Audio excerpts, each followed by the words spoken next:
Good morning. Andy, it looks like you're the only one here today. Can you hear me okay?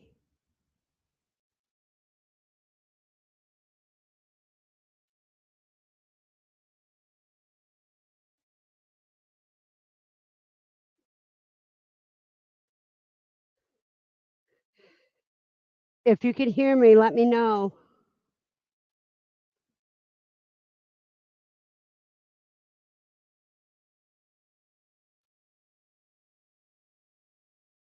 I don't know if anybody can hear me or not.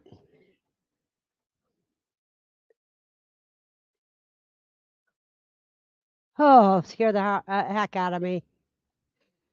Well, we got some topics that we're going to be dealing with in a little while.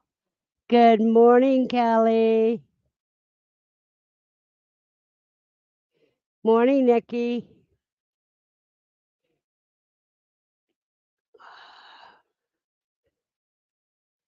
Oh, hey, Matt.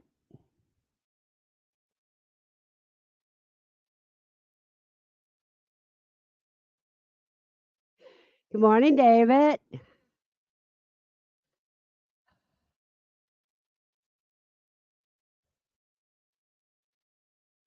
Yeah, we're going to talk about homesteading, self-sufficiency, and prepping. But we'll talk about that in a little bit. Right now, let's just wake up.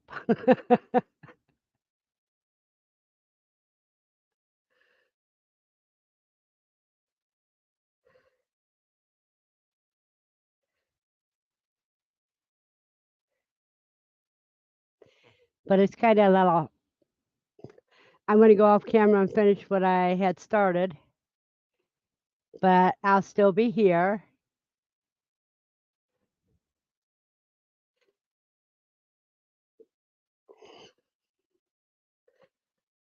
Let me see. I'm going to ask a couple questions and watch your results on your own. What does definition homestead mean to you?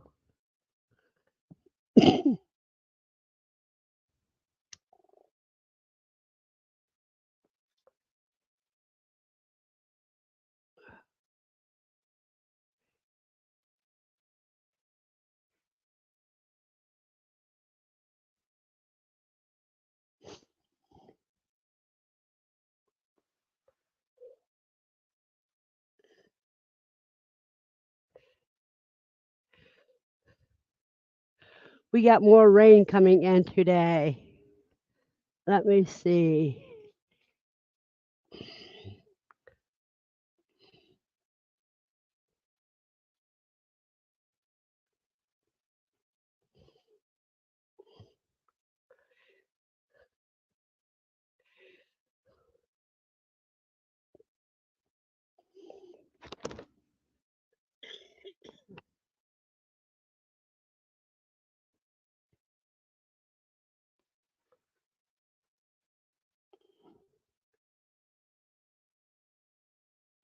Okay, Matt says being more of a producer of things and he needs to survive from her homestead.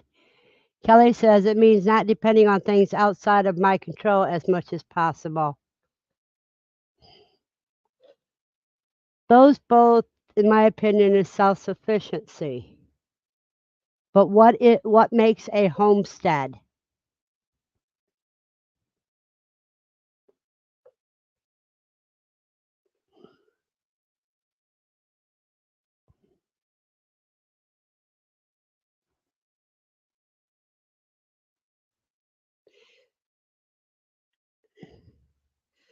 Morning, Buster. Be careful.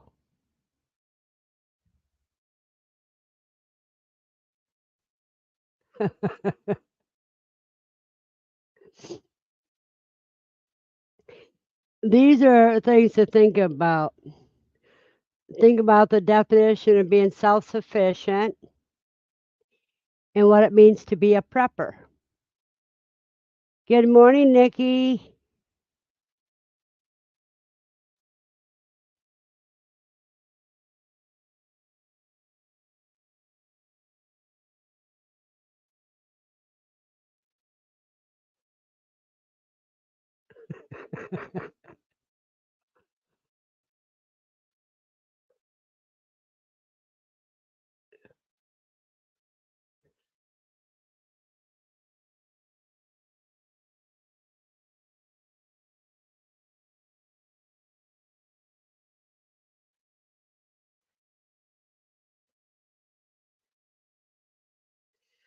Okay, the definition of homestead is a house, especially a farmhouse and outbuildings.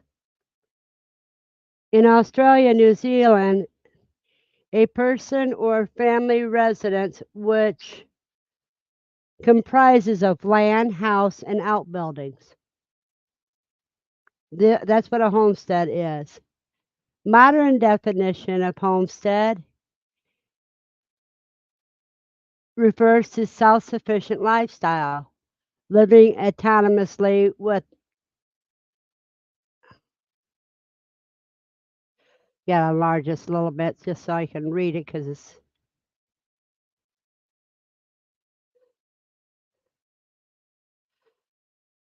living autonomously with minimum help from others. In a nutshell, it includes substantial subsistence agriculture, renewable energy sources when possible, home preservation of food, zero waste living, and depend on your skills, even homeschooling and craft work.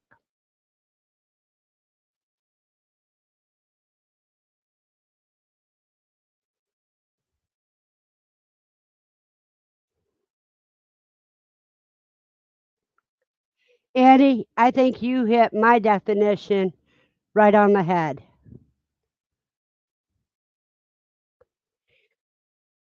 See, because I homestead in an apartment. Just because I don't own my house and I don't have land to live on doesn't mean I can't homestead.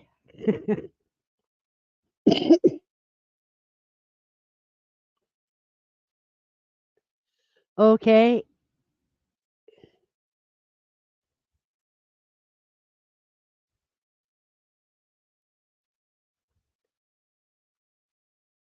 there you go, cuz you got it right. And good morning. Okay, what does it mean to be self sufficient?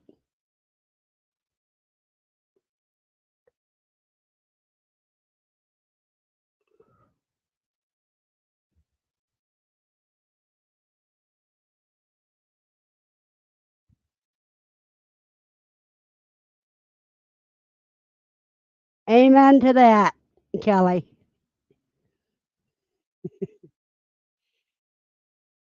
What is your definition of self sufficiency? Okay, Annie, that's a good one.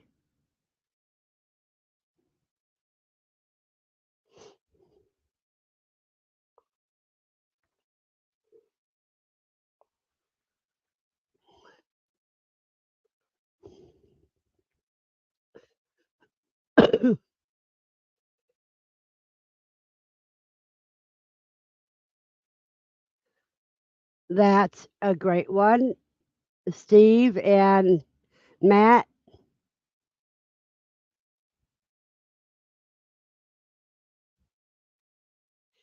Yes, you don't have to. I agree, Steve. You don't have to be self sufficient in all things. You can be self sufficient on what you're able to be self sufficient on.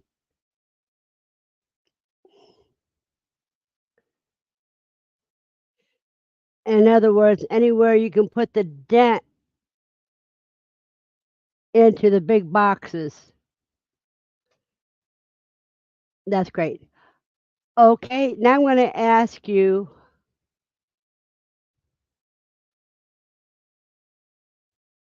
you got that right, Andy. Now I'm going to ask you what your definition of a prepper is.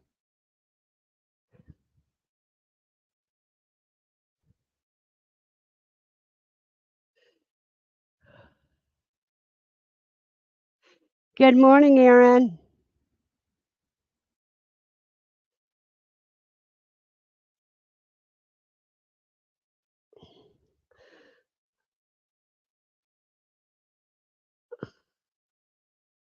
A hoarder, Andy?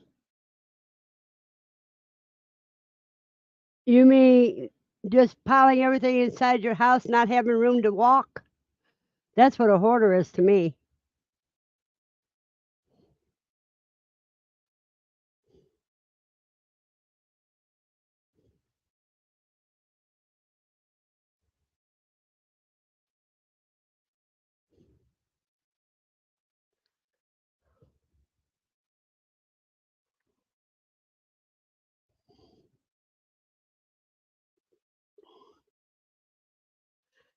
There you go, Matt. You said it in a nutshell.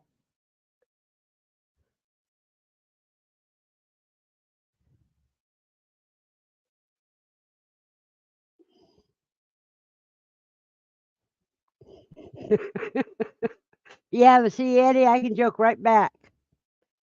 You ever been in a real hoarder's house? A real hoarder is just a junkyard inside of an apartment, inside of a building.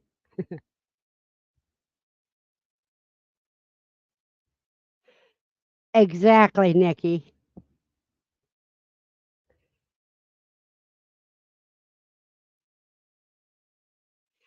Now, what sets a prepper different from somebody being self sufficient or homesteading?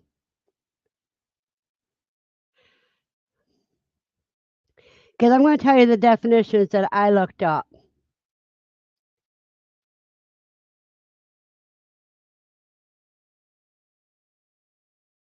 The definition for homesteading I read to you already. Self sufficiency means able to maintain oneself or itself without outside aid, capable of providing for one's own needs, a self sufficient farm. Having an extreme confidence in one's own ability or worth.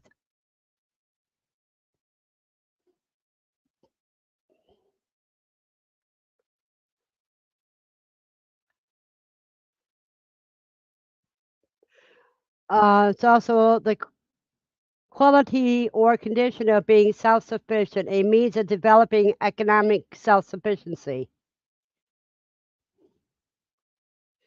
Now, a prepper is a term often used as a synonym for survivalist that came into common usage during the early 2000s. Refers to one who prepares or makes preparations, such as stockpiling food and ammunition.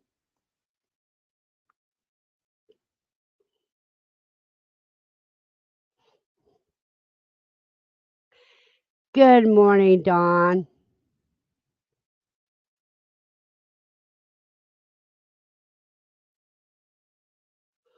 Oh, but David, there are people that can help. David says doctor, medication, taxes, health insurances make it hard to be self sufficient. There are some people that will tell you how you can stock your needed medicines, etc.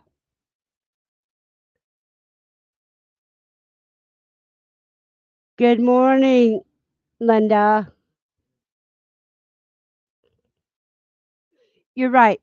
Most preppers don't produce things.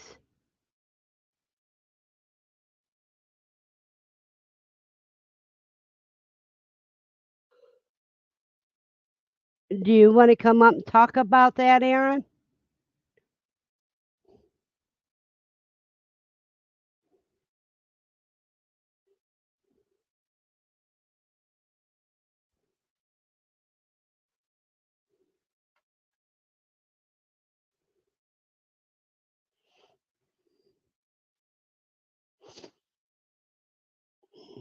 Good morning, Bob.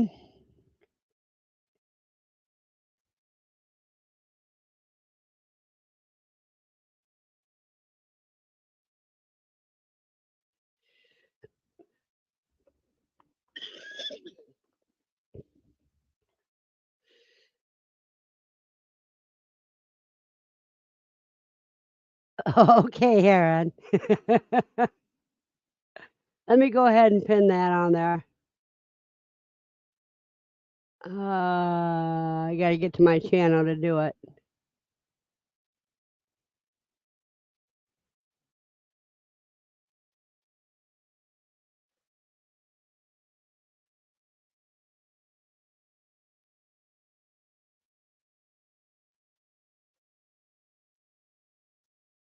There we go.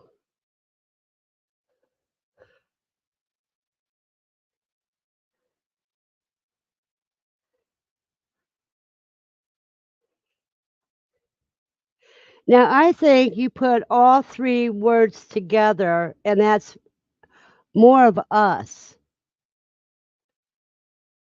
Homesteading is trying to grow your own meat and vegetables, in my opinion, as much as you can are capable with your limited space or whatever. Um, that makes you more self-reliant. The more that you're able to do, the less you have to depend on big box stores. And being a prepper is like when you can things, you're prepping for the winter.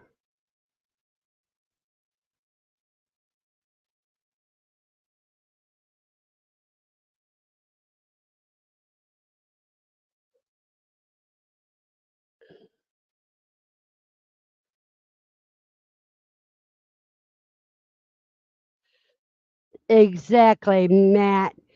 You hit it right on the head for me.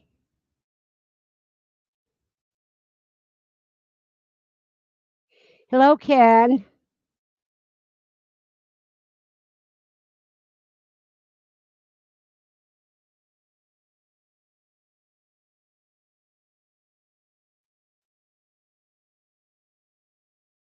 Oh, wow. 6 inches of rain since yesterday morning.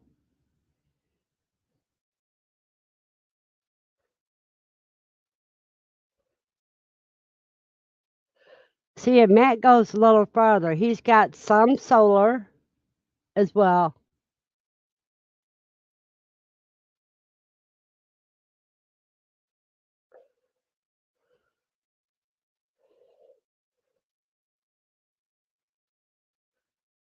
That is a lot of rain. Oh, yeah, David. What are you going to put in your baiter this weekend?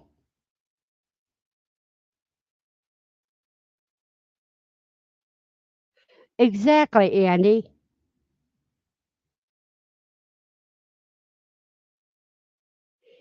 Good morning, Henry.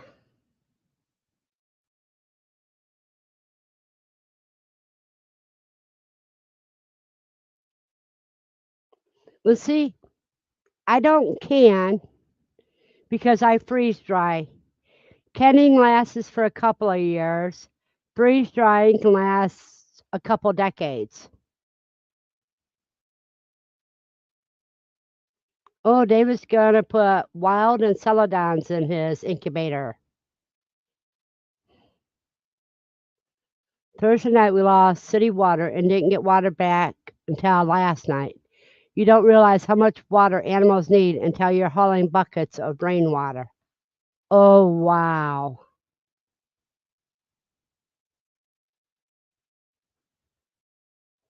Squab is pigeon and dove, which are about the same thing.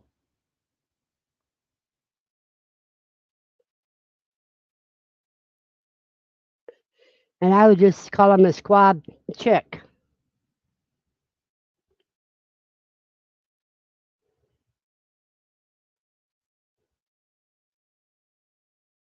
Oh, screaming chickens. Yeah.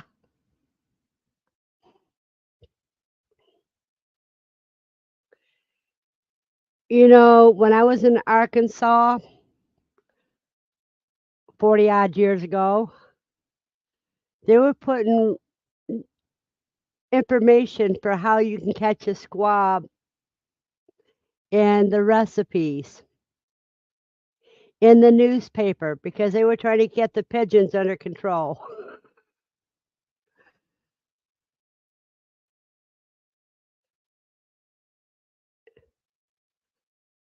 Well, I guess you can call them a squabby. Getty. Squeakers are baby pigeons until they are a month old. Cool, cuz.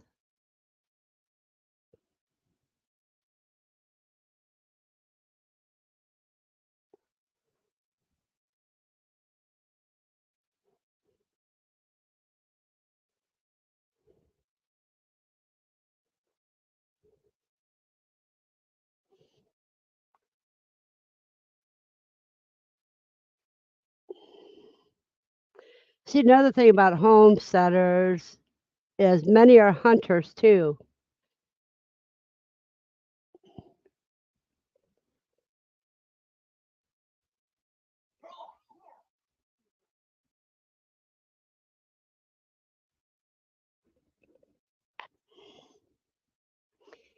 Hey, Kalka. I think I said that right. You know, I think homesteading and being more self sufficient and prepping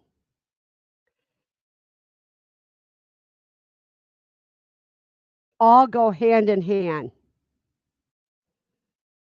Because if you're running a homestead, you're producing your own food. Um, you try to preserve as much of it as you don't eat for when times get tough. But then preppers generally think about when crap hits the fan. STIF.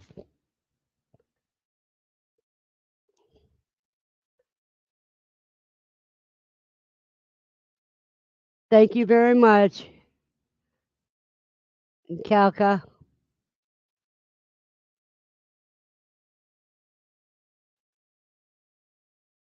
And so in that way, I grow as much of my food as I can. And I do container garden, and I got my second vertical garden. Um, I grow rabbit and quail for my protein sources. And of course, the quail give me eggs too. And I freeze dry everything that I make ahead of time.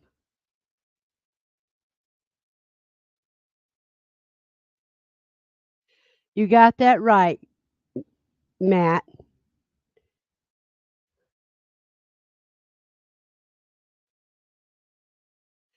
Hello, fat country.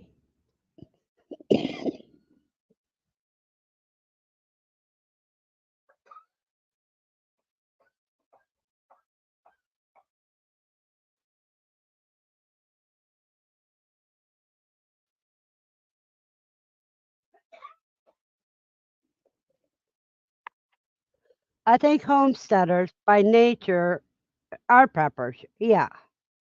But not all preppers are homesteaders. You've got that right.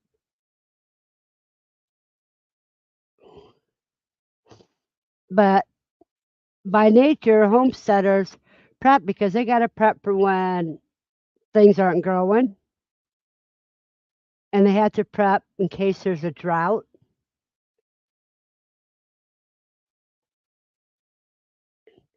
And just learning more and more. And that's another thing we have to do. We have to keep learning.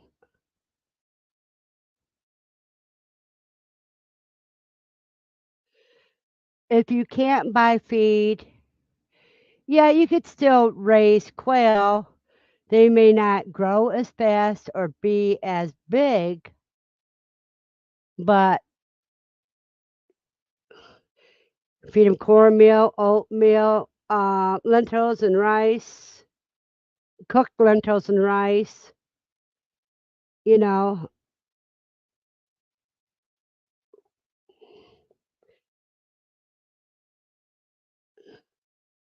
You can raise rabbits if you couldn't buy feed, if you got access to hay and grass and all that.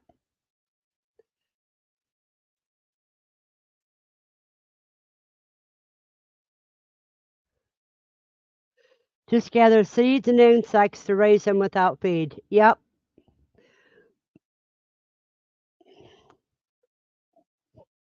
And even some vegetables and grasses, Steve, because quail will eat just about anything once they've been exposed to it often enough.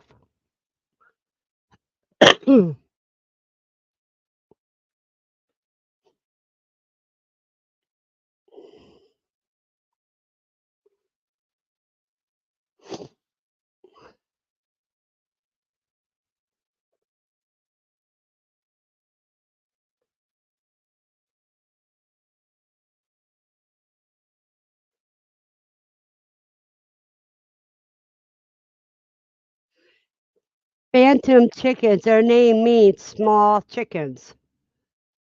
So, yes. Morning, Knots.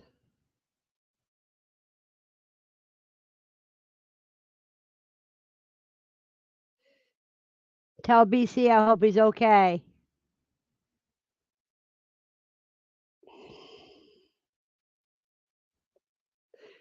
Andy says, I think a difference between prepping and homesteading is homesteaders prep for the off year season year to year, and preppers put away 25 years down the road. Prepping may never touch her stock. A good prepper will because they'll rotate their stock, just like a homesteader rotates.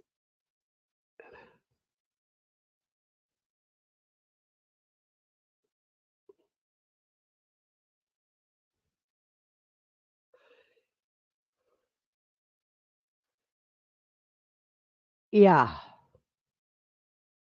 Well, another thing is water doesn't expire if it's kept to where it doesn't get algae and stuff in it.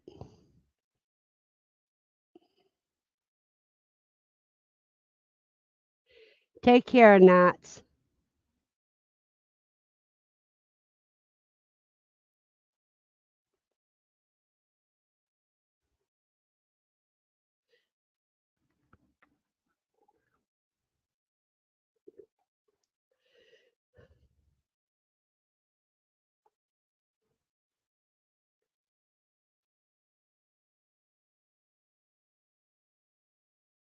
Exactly.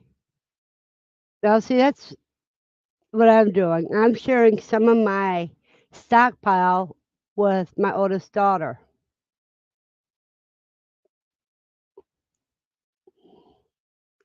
and I'm going through it.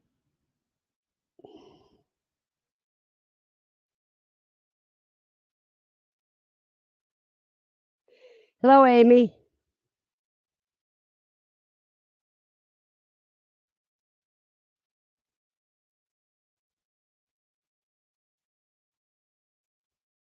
That's so true, Erin.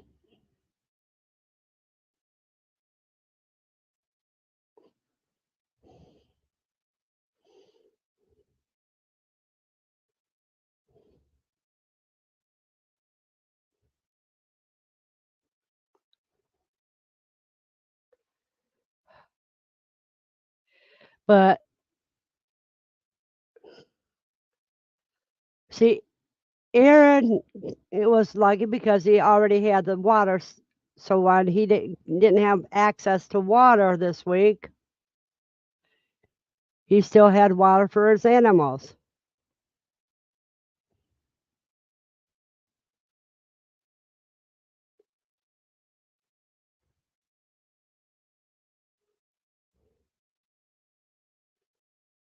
Now next week I got to do a lot of processing.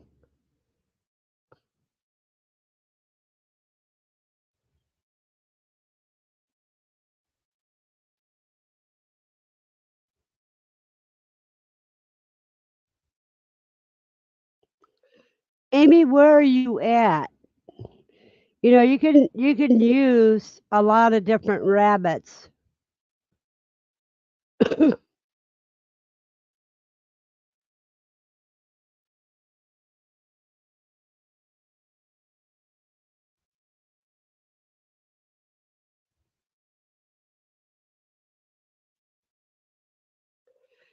That is always funny.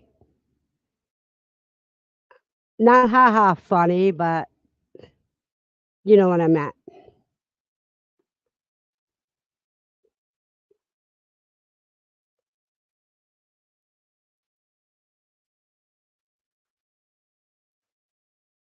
Cooking show will be in and out of chat, but we'll be keeping the chat running. What are you cooking, TM? Okay, Amy. I get it confused where everybody's from.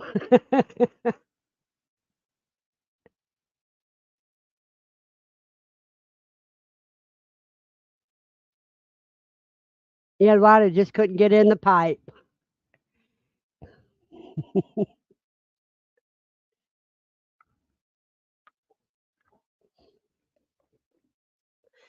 I got to move my mic down so I can drink the coffee without breaking your ears.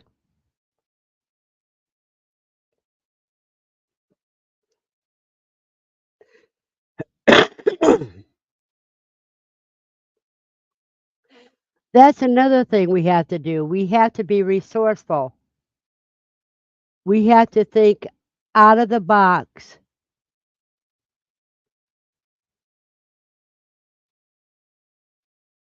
on ways to solve our problems.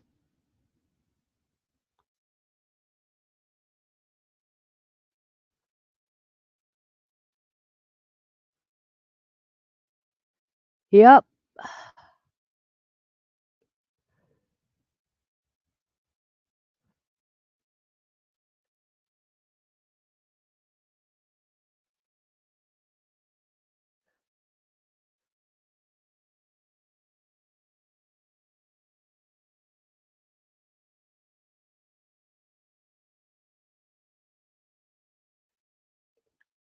Oh, chicken. Okay.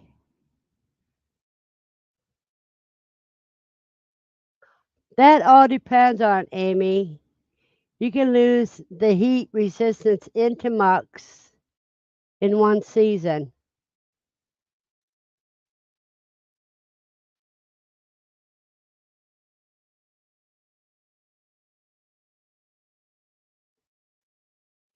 You got that right. Yeah, Matt's even repaired his own washer machine and everything else.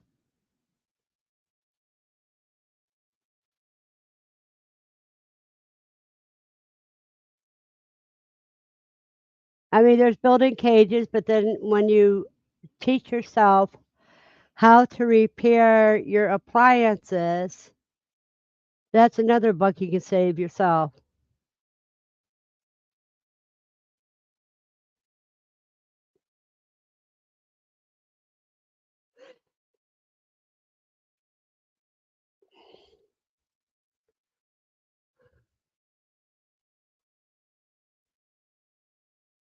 David, I would advise you to get some rabbits from your area. That way, they are born into that clientele and will know.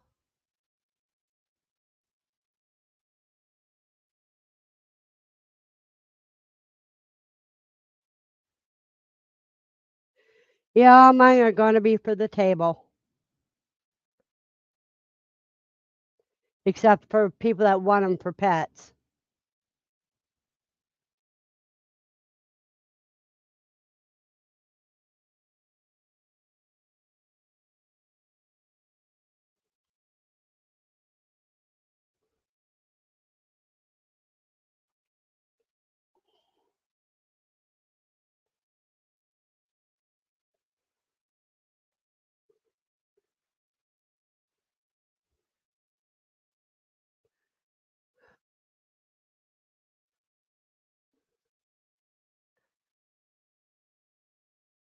But the thing is, a homesteader learns how to repair things, even if they aren't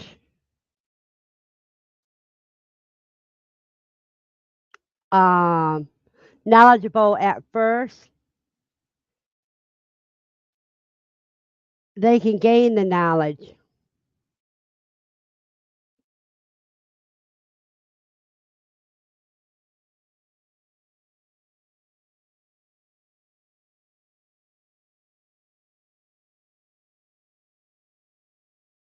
Cool.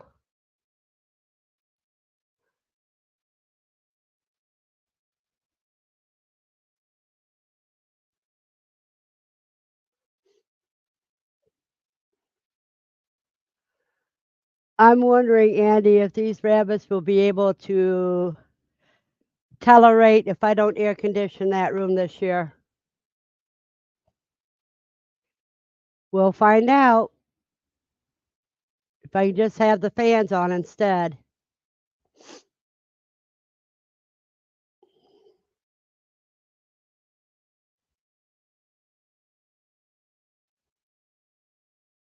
Because I don't run the air conditioner for myself. I just make sure there's plenty of water. Okay, Calca, keep down the emojis, dear. It's fine to talk, but you keep every time you're posting, you're just posting hand waving.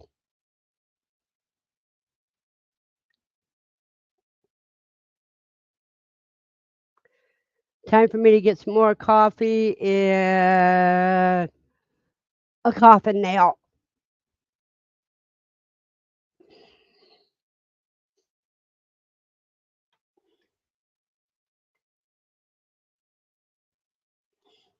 So I'll have water bottles in the freezer if they need them, just like I'll have tea in the refrigerator for me. And Lucy won't eat ice cubes. She can't stand them, and she don't like floaters in her water.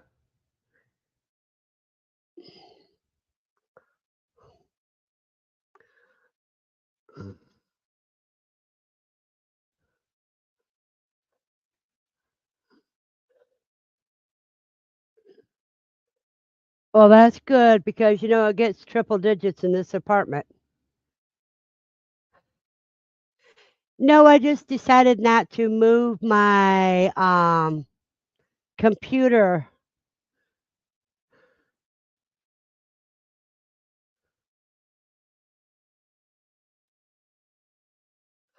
Oh, you don't use the frozen water bottles? You just make sure they have plenty of water, right?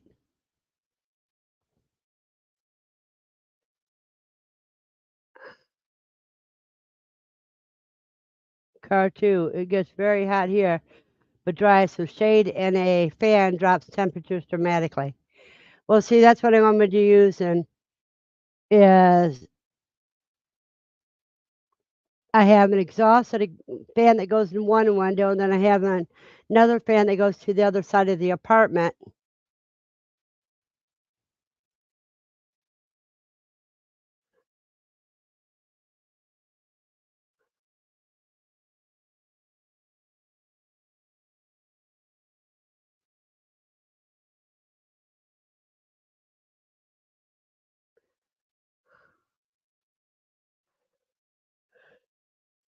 Wait a minute.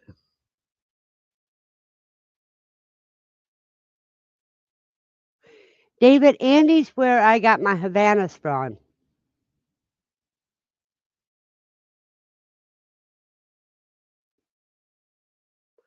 Yeah, that's what I do. Is right now I don't have a fan on in that room, but that's gonna change next month, towards the end of next month.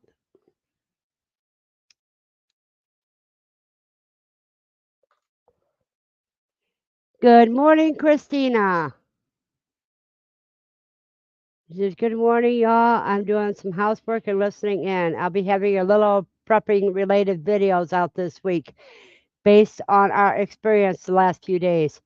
It gave me a lot to think about. See, and I have been thinking about that too. That's why today's topic, Christina. And it was just due to the way my mind's been working since Wednesday.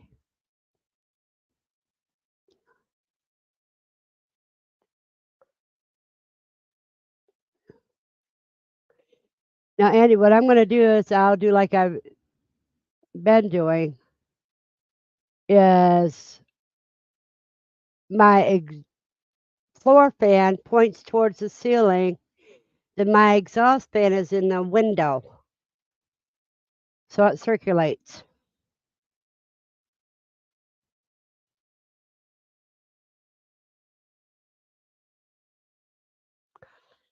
I agree, cuz see, she has silver foxes, Rex, Havanas, Dutch, mini Rex, and some cute fluffs.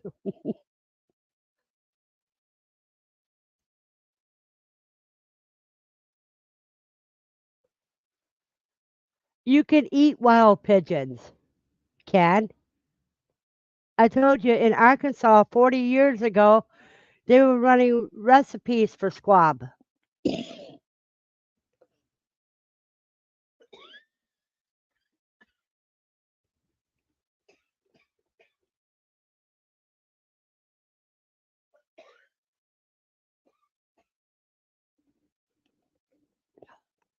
That's like my fans, Andy. It just keeps the air circulating.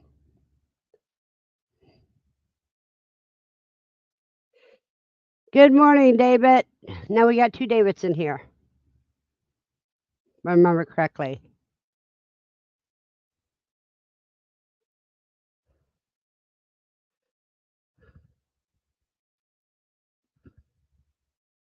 Yeah, two Davids.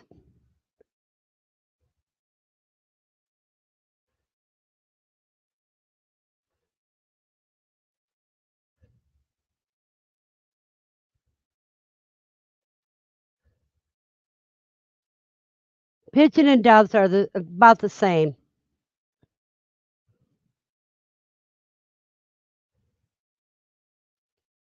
Well, it also depends on the city. If the city's getting overrun by pigeons, they'll start enticing people to trap the pigeons.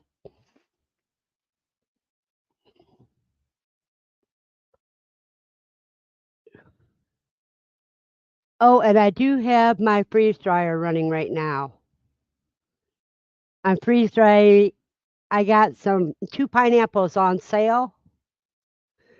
So I have savory pineapple in the freeze dryer.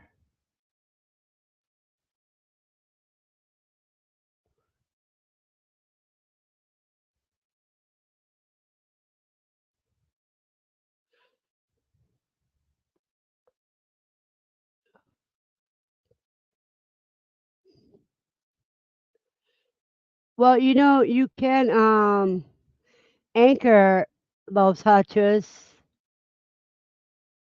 but another thing you want to do is they need to have a block from inclement weather. That means high winds or that means winds or rain or snow or whatever.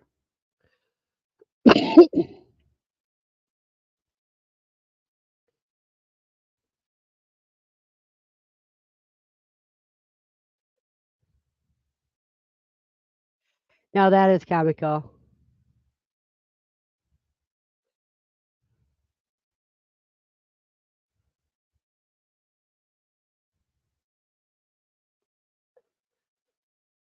That's cool, Andy.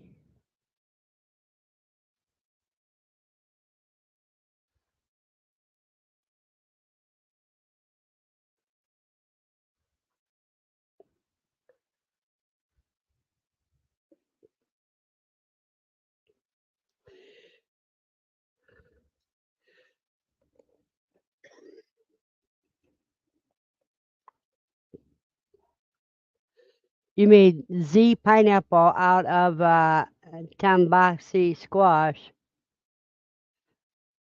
Uh huh.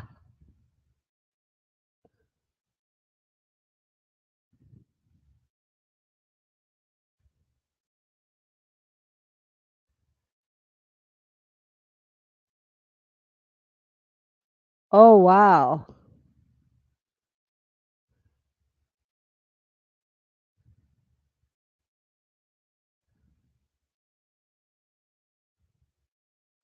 Well, see, wherever there is a problem, there are solutions. You just have to think about how to do it.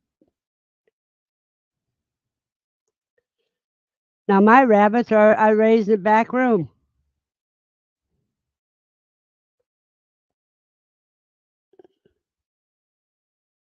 Yeah, they are good, Tim.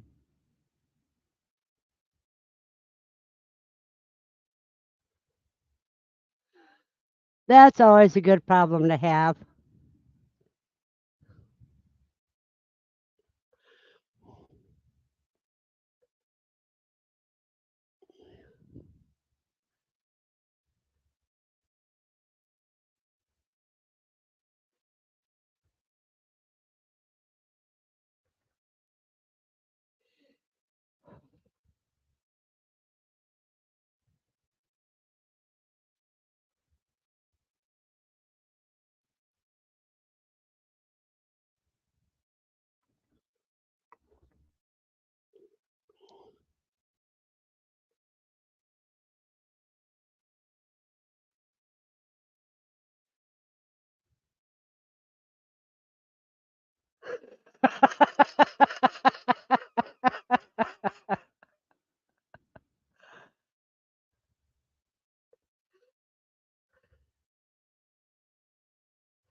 Kelka, you can join the conversation or what?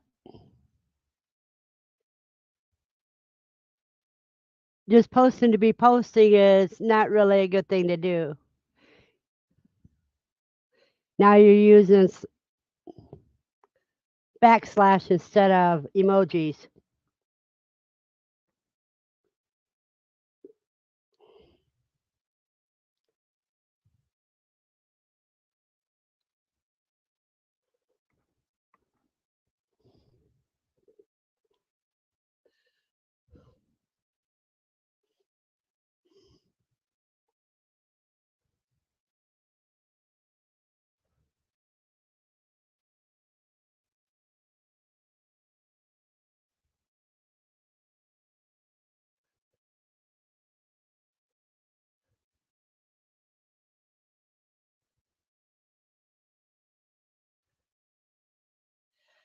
Okay, the subject this morning we've been doing the difference between homesteading,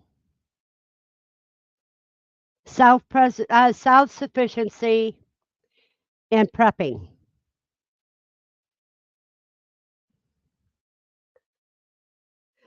But Steve turns it all out to that.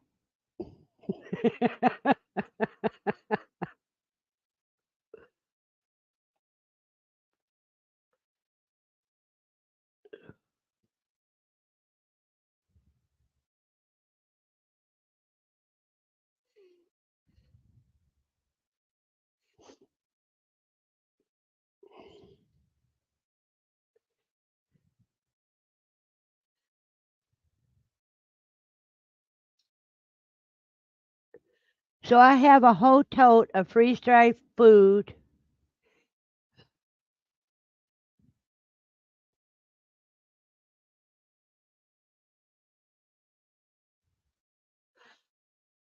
One more time, Keika, and I'll have to kick you from the group.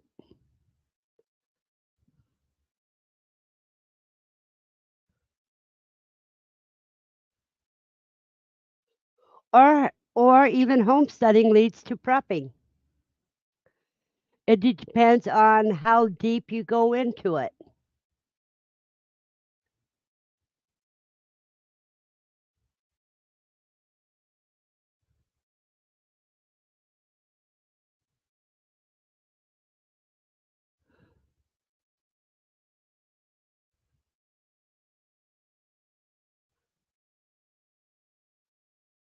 Yeah, that is scary.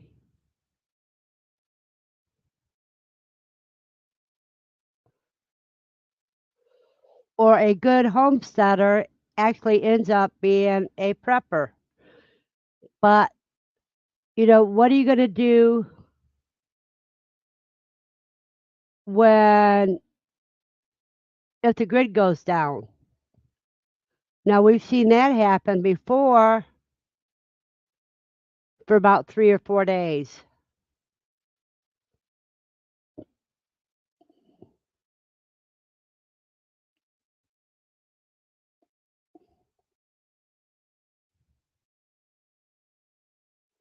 Yeah, mine are going to be really heat tolerant, Andy.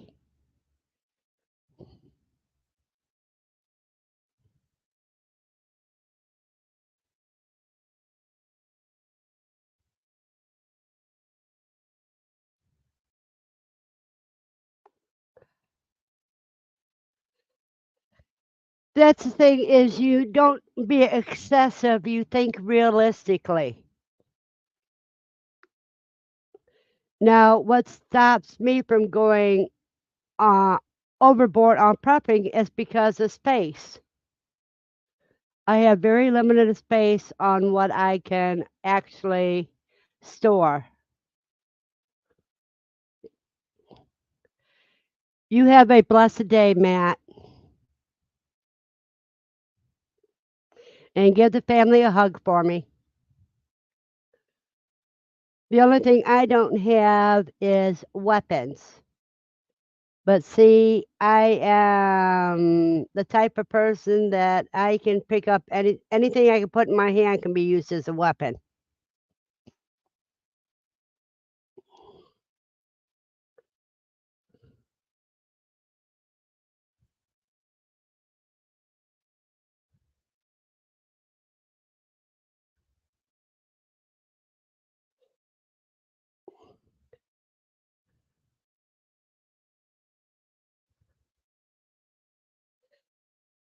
Define excessive.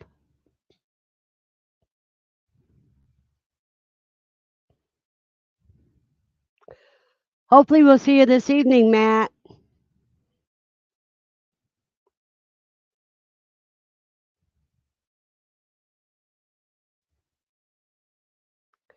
Don't forget to put up your notification.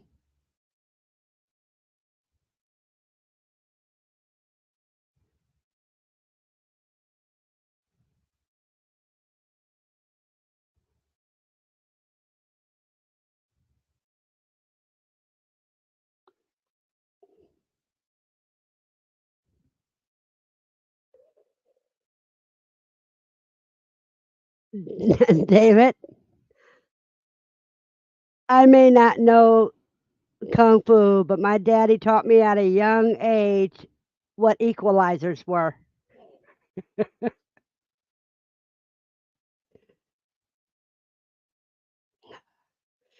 My first major weapon was an iron skillet.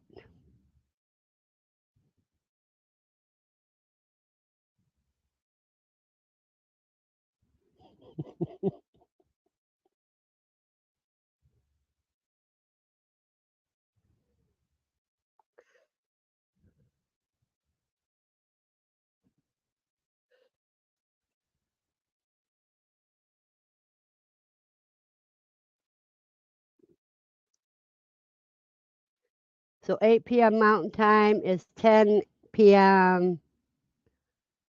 Eastern Standard Time.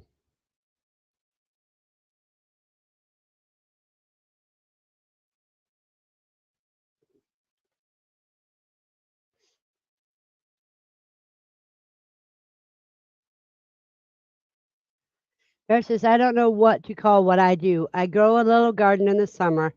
I store food, thank goodness, because during the lockdown, I ate out of the stores for about 3 to 4 months. That's homesteading and prepping, Mary.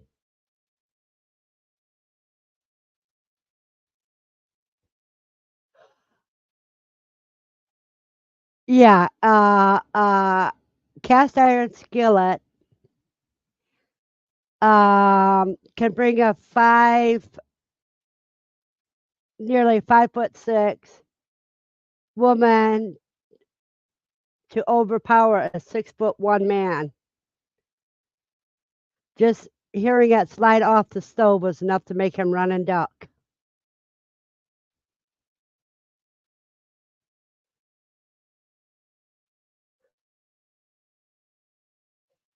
Yeah, but when SHTF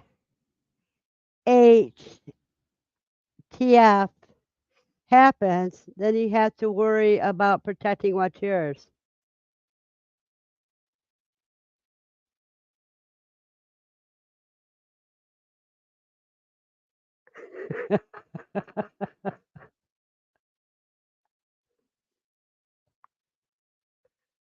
Good morning, Jennifer. Now, if you guys were to lose power, would you still be able to continue your homestead?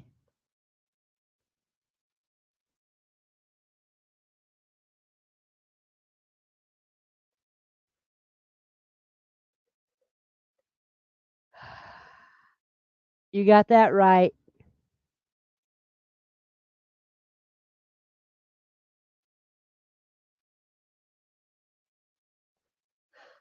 What a 9-inch cast iron is very effective. A 12-inch is more so.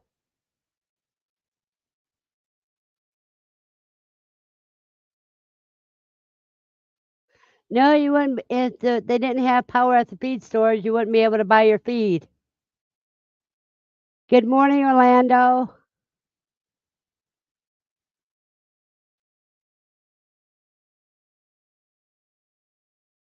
Well, that's good, David.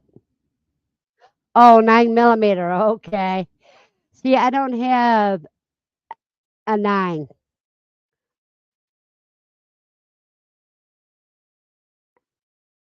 Yep,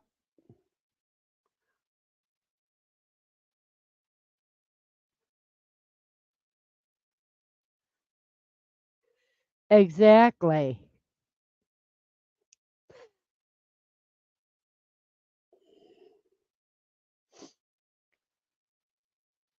See, once you go through some hard stuff, it teaches you how to prepare against the hard stuff hitting again.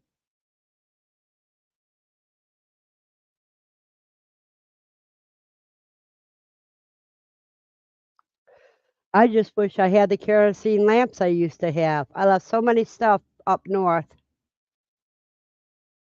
that it's pathetic. Kerosene lamps are not only good for light, but they're good for heating up your apartment.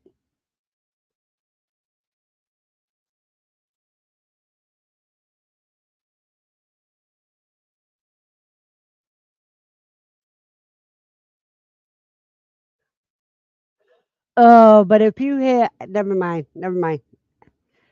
I would find a way to make coffee. If I could light a fire, I could make coffee.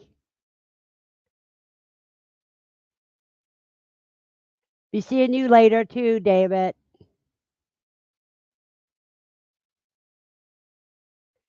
Yeah, I had them, but I left them all up north when I moved.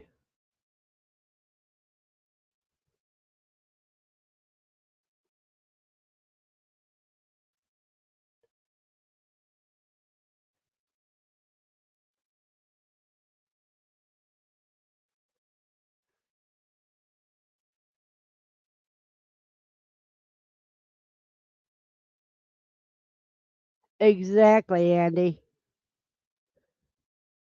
I've got to, the next cage clean out is going to be, instead of going into the garbage bags, it's going to be going into my new green stalk.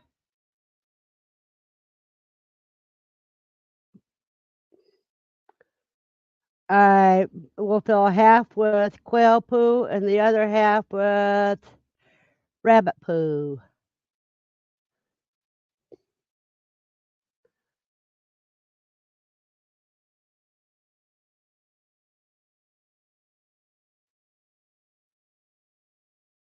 I threw my old percolator away, but I do have a teapot that you can put directly on heat so I can make coffee.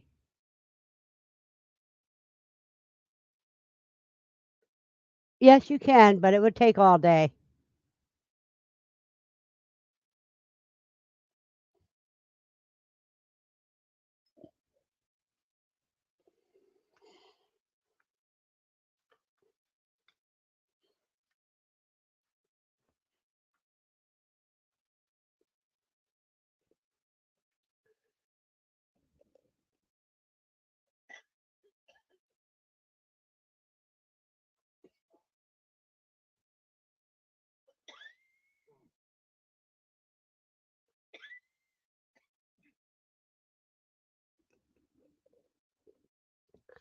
I live in an apartment. Even though my heat is gas, if you don't have the electricity for the igniter to start, then you're SOL.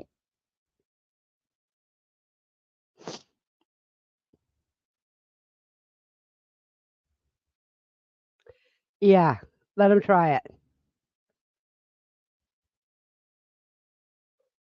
What am I going to plant in my what I'm going to put in my green stalks is quail poo and rabbit poo. What am I going to grow into it? I will decide when it's time to plant them.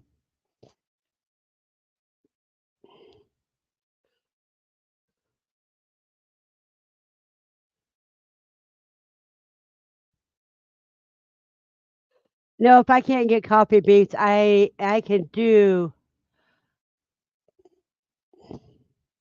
well dandelion roots, and there's also oh, let me think of the name of it now. I can see the plant in my mind. Chicory roots. You have to dig them, clean them, chop them, and dry them, and then roast them. Both dandelion and chicory roots.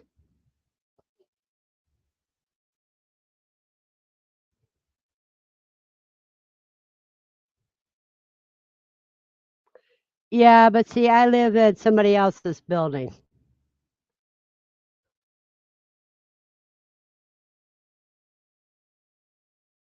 That's good.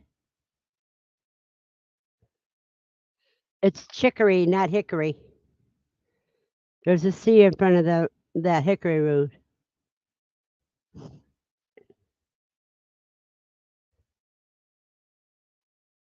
Yeah, tea's always a good substitute.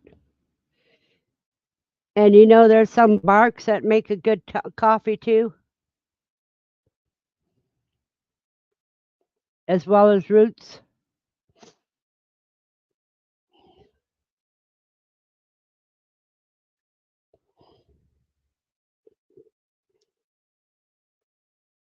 Yep, like I said. Sassafras tea. Yeah, but you have to be careful with sassafras tea because too much of it can cause some organ failures. I don't remember which organs it is, but you can use the leaves, the bark, and the root on sassafras.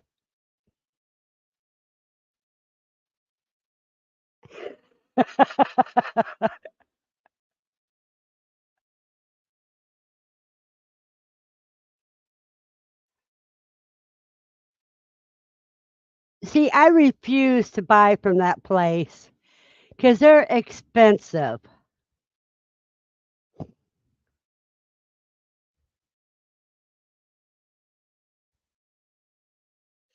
You can make your own Dr. Pepper.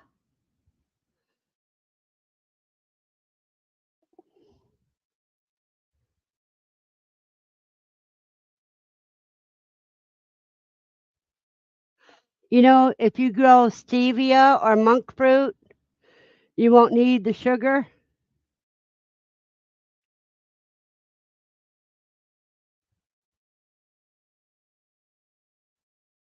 Well, that's how you do it. But I have a problem with storage. I have to decide which storage is more important to me. And I'd rather use the storage for freeze dried foods that I make myself. At least I'll know I'll eat it. Then for coffee, I keep about 6 packs of coffee or 6 bags of coffee here. Welcome back, Buster.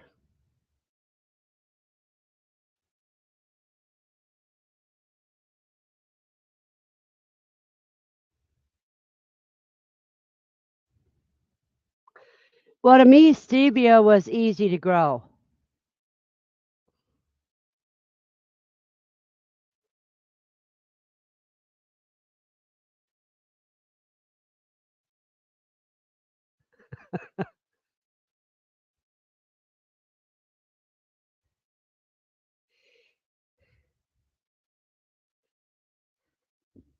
You can either score the seeds and start it from seed, or you can buy a plant at the garden centers. And if you put it in a pot, you can always bring it in. And if you don't mind having green flakes in your baked good, it's great for that too. But if you want to extract the sweetener, just do like you do with other tinctures.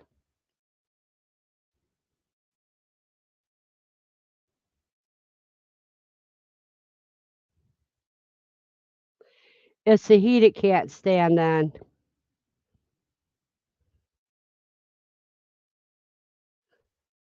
Well, I'm a type 2 diabetic, so it's my primary one.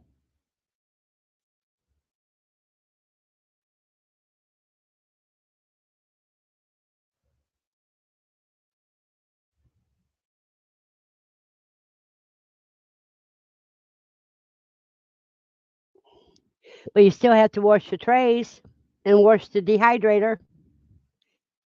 It's nothing to change the oil because what you do is you're recycling the oil anyhow. You filter it and put it back in.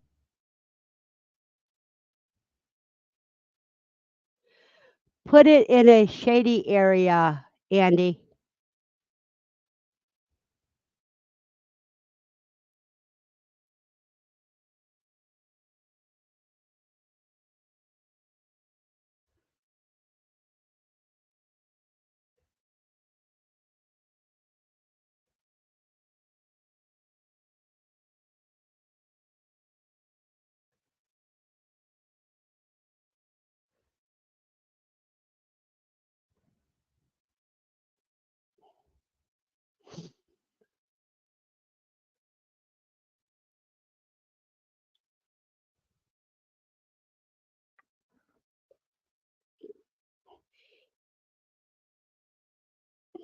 Once it gets started good, when it comes to the heat of summer, yeah, you want it to where it gets only morning sun.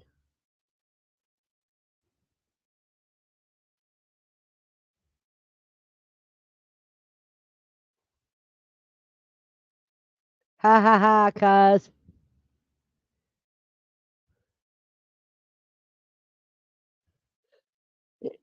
TM, start off pressure canning water first.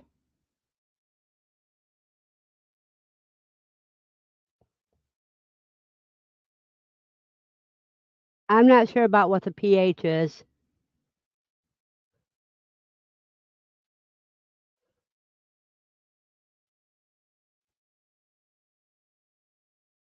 Yeah, y'all have to do whatever works for you.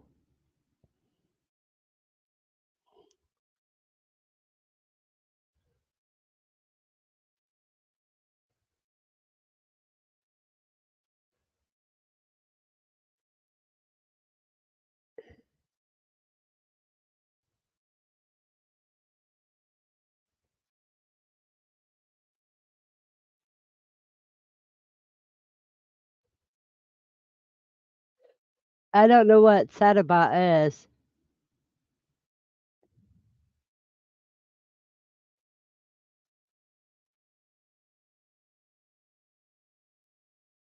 Well, you can buy it on. You can get them on layaway, Amy.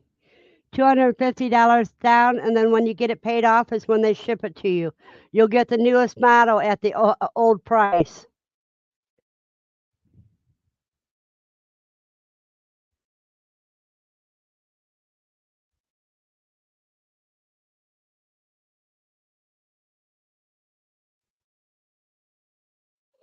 Well, Mary, I got my savory pineapple in the freeze dryer right now. Um, that's when I use my heated seasoning and sprinkle it on top of the pineapple before I put it in the freeze dryer. And it is good.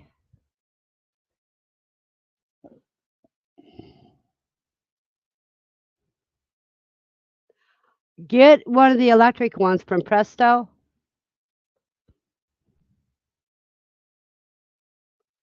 Well, I slice up my pineapple and I use Drunken Chef's rubs, barbecue rubs. The one I usually use is called Summertime Heat, which has salt, pepper, garlic, habanero, and jalapeno in it. Very mild, but it's good. But this time I have um I used habanero, garlic, salt, and pepper. Ah, oh, I see. You have to get the one that's made for canning.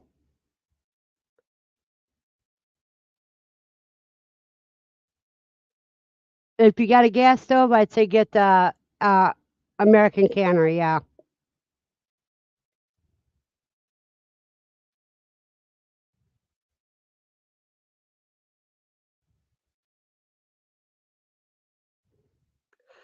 I'm not on any medicine. I control mine with diet and exercise. Um, so I use stevia instead of sugar.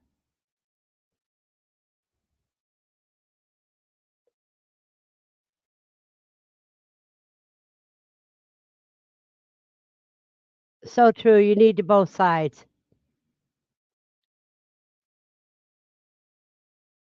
Yeah, that's the problem. I agree with you. You have a blessed day, Mary.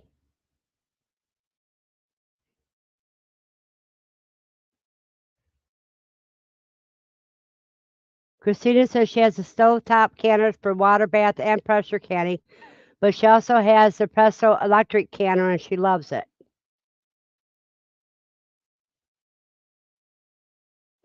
Didn't tell you how much I use diet and no white at all. The only white sugar I use is like for making bread, and that's such a minuscule amount of sugar.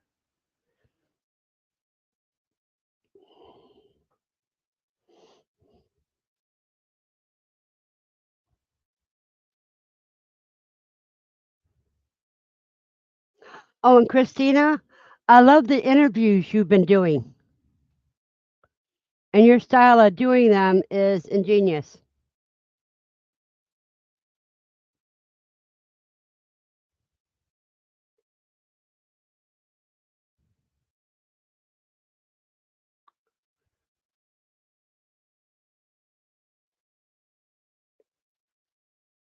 That is cool.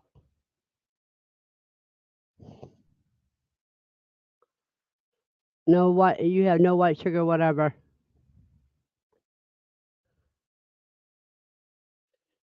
But you only need like two tablespoons of white sugar to make a large loaf of bread.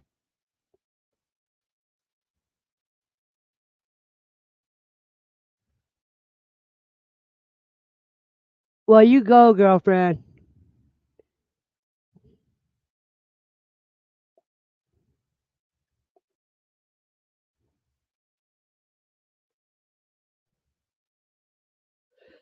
I done ran through my list of people, so I have to wait until sometime next month before I can start anybody else. And I'm going to take Steve's recommendation and only do no more than one interview a week since I have 2 live streams. And Christina, you need to do some live streams too. You don't have to do them as big as I do. You can only do them for a half hour to an hour. But that'll get you going on growing your channel too.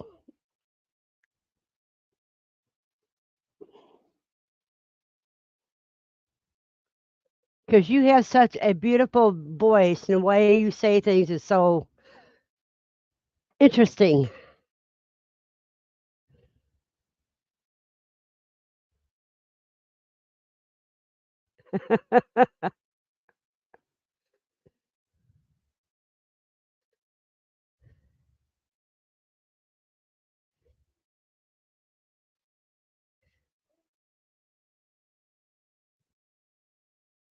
Yes, she is. She is.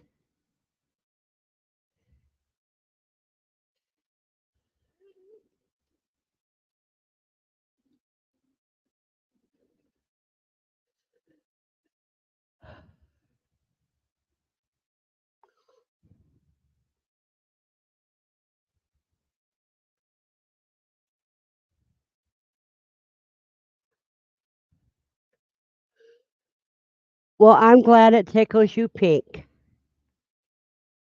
but you're always your own worst critic.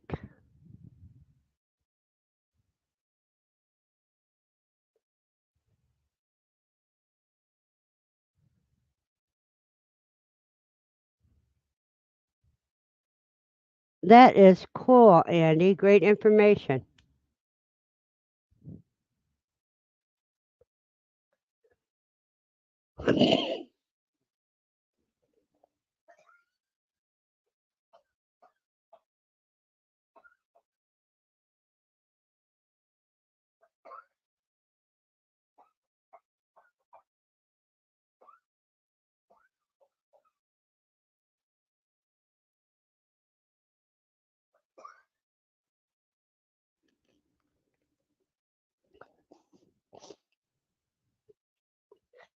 I think my next purchase is going to have to be a printer so I can print out labels for things.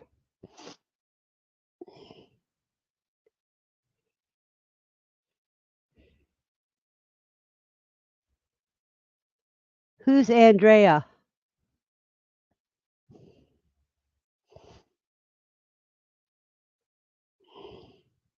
And Amy, you can keep working as long as you can hear us.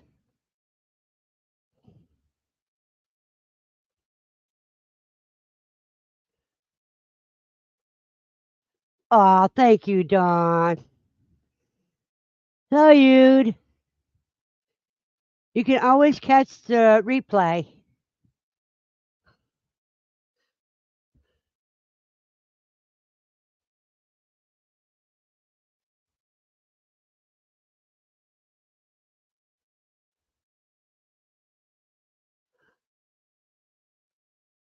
I don't know on Andrea on there. It's Christina.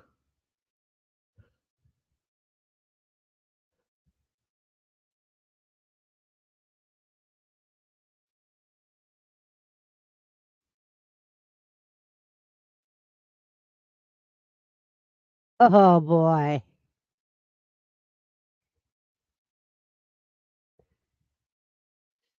Well, that is great.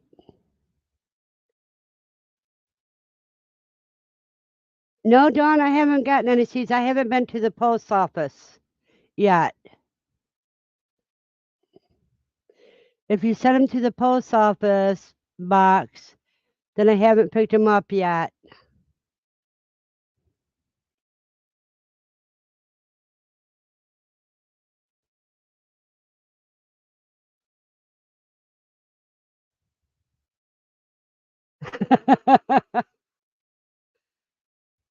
Thank you, cuz.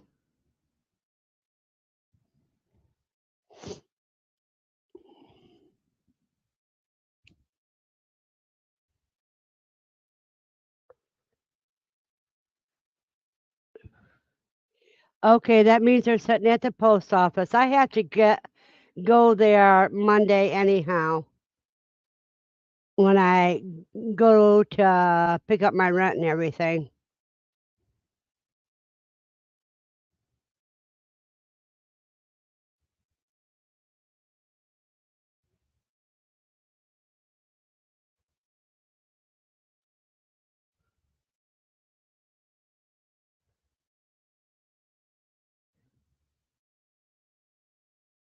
That's okay, me.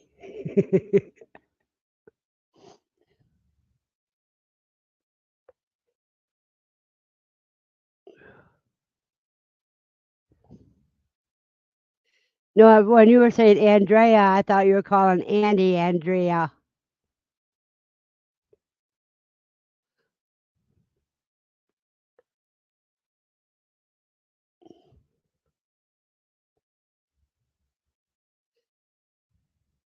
It's just like somebody was sure that Verna was short for Veronica, and I said, no way.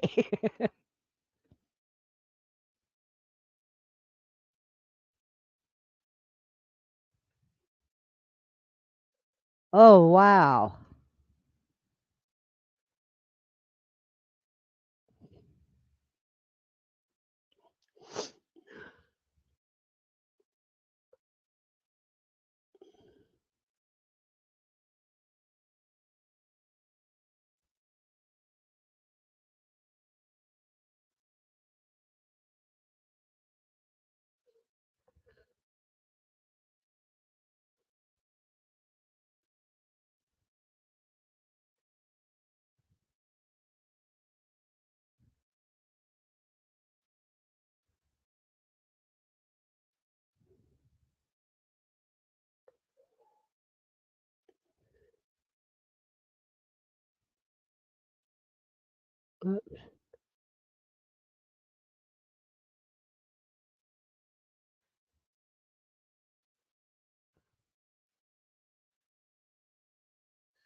Who got you into quail, Don?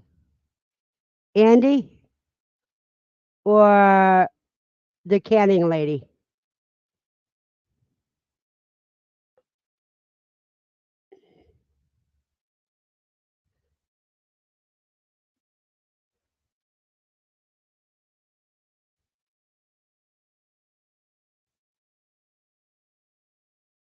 Ah, Homestead Heart. Okay. Well, at least she got you there.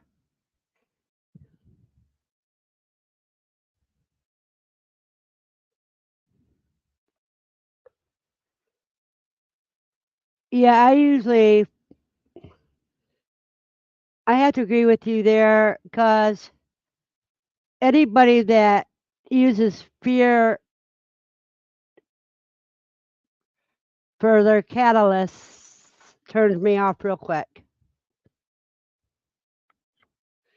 Because I don't think you should be prompted by fear.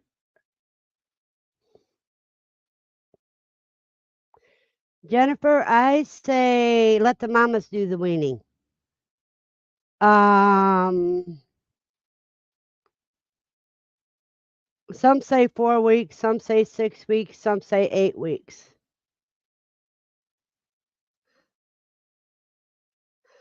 I say when they eating a lot of food and aren't bugging mama, then you can wean them. But with mine, I let them stay with their mom until they were at least 7 weeks old.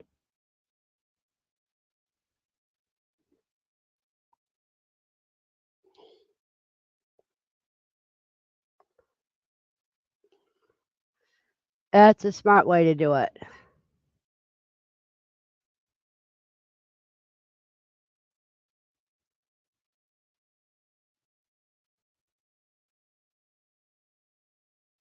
Well, I don't have to worry about that, Dawn, because I'm going to die in my sleep.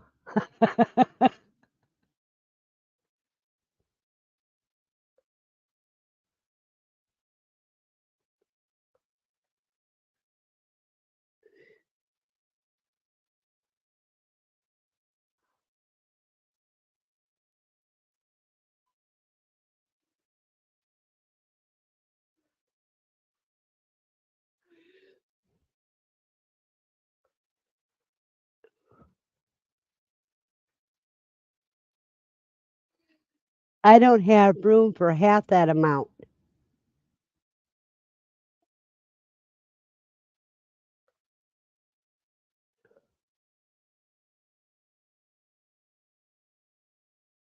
I'm gonna After I get done with this coffin nail, I'm gonna show you guys the container I got from my daughter, and I'm not done yet. I'm gonna go like my grandfather in my sleep, not like the other people in the car screaming while he's driving.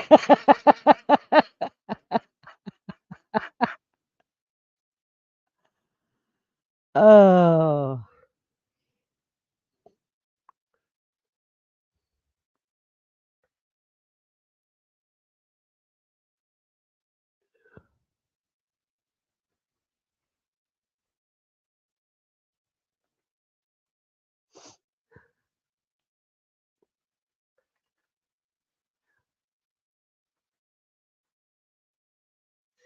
exactly. If you got the room for it, the more room you have, the more you can prep.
You know Katrina from So and Tear?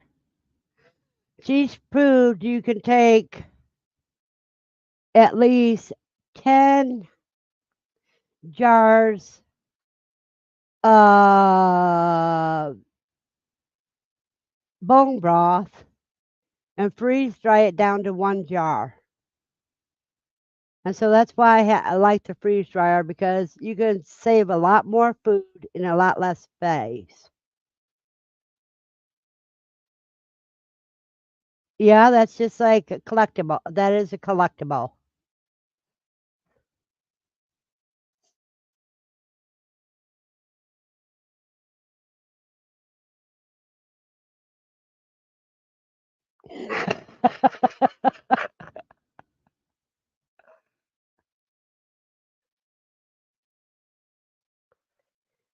Now, let me ask you, how many have the manual tools that you have power tools for?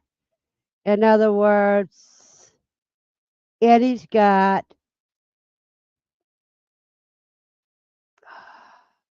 canners that she can use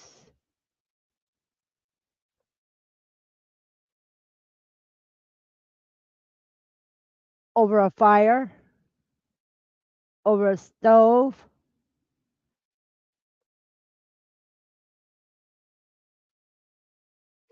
Yeah, but you can still get the lids for them. That's all that matters.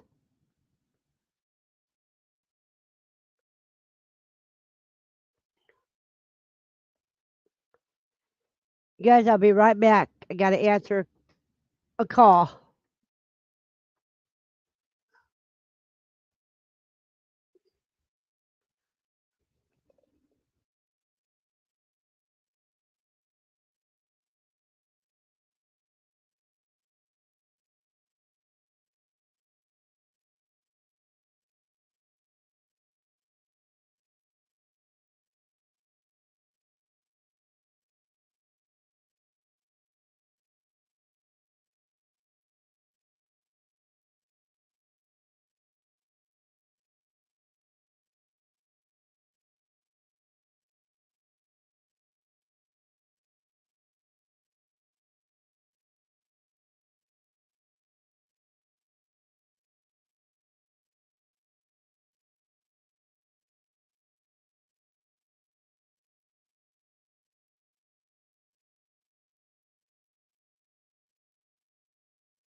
Okay, let's see. Everything. That was the first stuff I got into after living 2 weeks without power. That is great. Double yolk quail egg for breakfast. I bet you liked it. Propane cooker for canners. I have a lifetime supply of lids in my grandkids' lifetime. That's cool. So I have so many questions. But when do you rebreed the mama rabbit? Uh, me, I gave them about a month off after their kits were weaned. But you can rebreed them right after they had their litter if you want.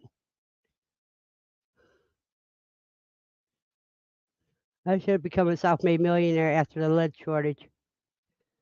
And he says, Jennifer, not before the babies are 2 weeks old. Me, I haven't rebred mine, and my babies are nine weeks old. And I got to get them rebred this weekend.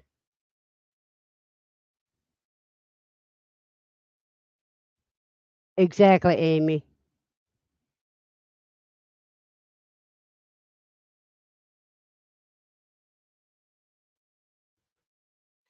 Exactly. That's another thing about having a community is you can help each other.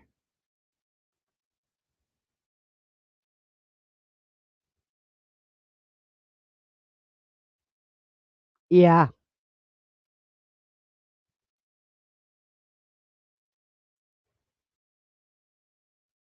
So it all depends on how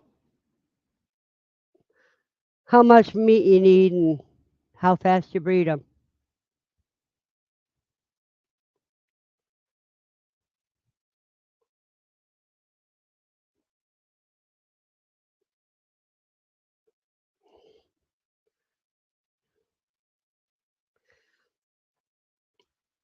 Yes, Buster. I'm going to breed Smokey first because she's the one that hasn't been bred yet, and then I'll breed Mooney.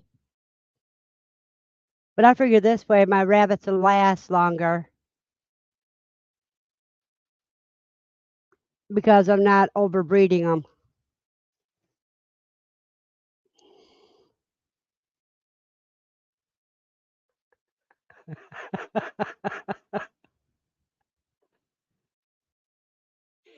You know, if you think about it, you probably spent over 1 million anyhow.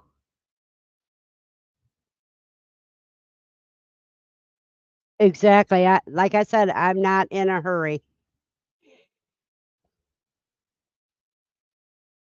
I just know I have to process all the things I have to process before the next babies are born. So that means 30 days. I got 30 days from the time of breeding to process my extra quail and my extra rabbits.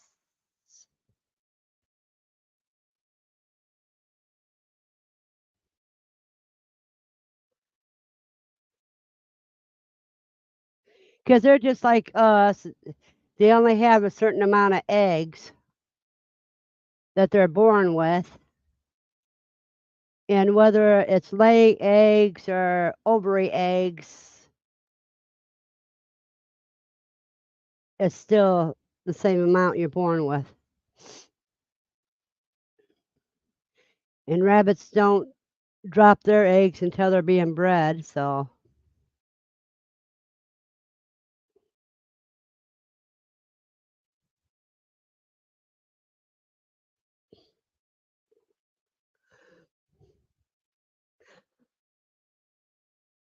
I feed mine all the high protein feed.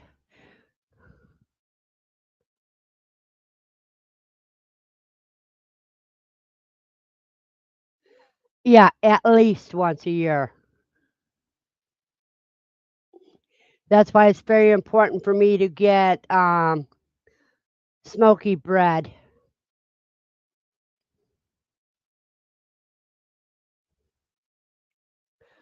She will be going to the playpen today with Bucky.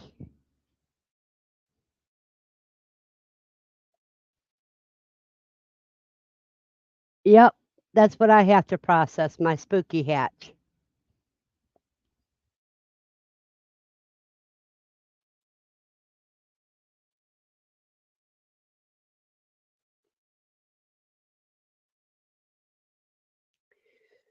Yeah, see, I have 6 rabbit cages and 3 quail cages. So,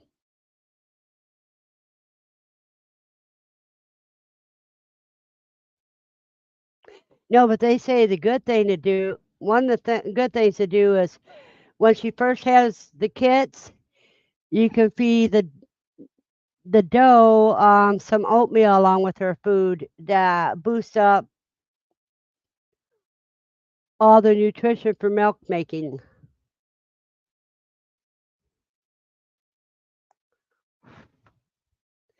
So you just add a little oatmeal to it.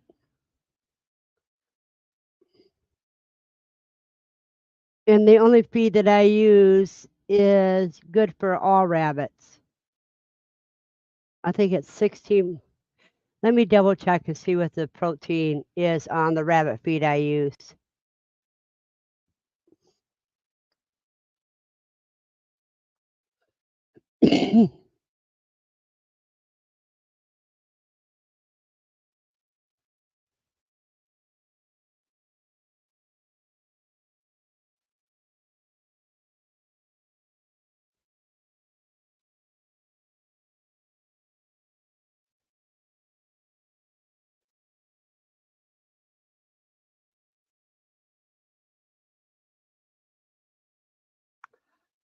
Ah.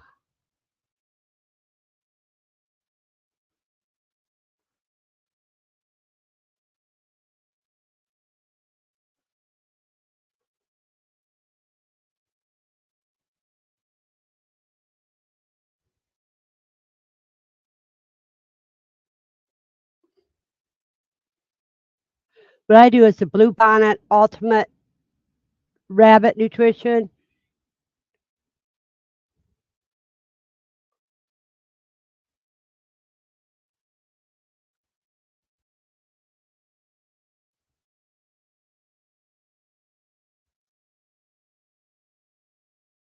which is 18% protein, 4.5% crude fat, and 19.5% crude fiber.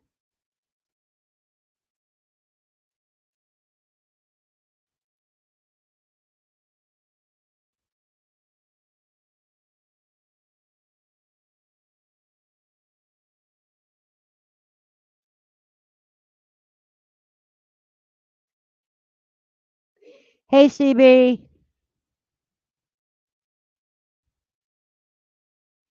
Yeah, that's why it helps the mama with lactation.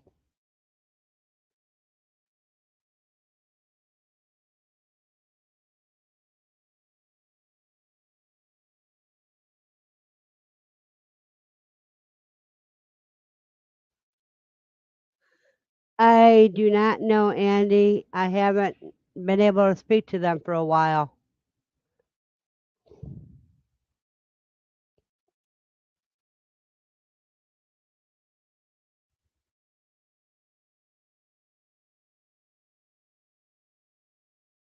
Yeah, he's got something coming out Valentine's Day.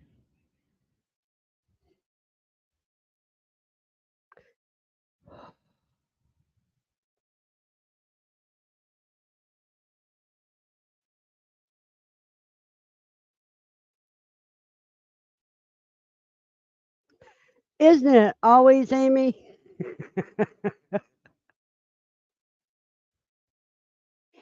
Yeah, but it's not deadly like crack.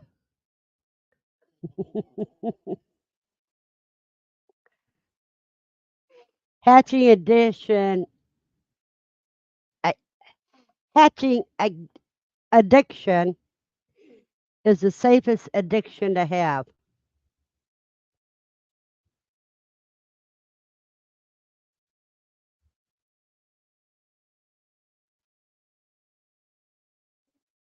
I don't know. Let's see what his site says.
I don't see anything on his website that says it.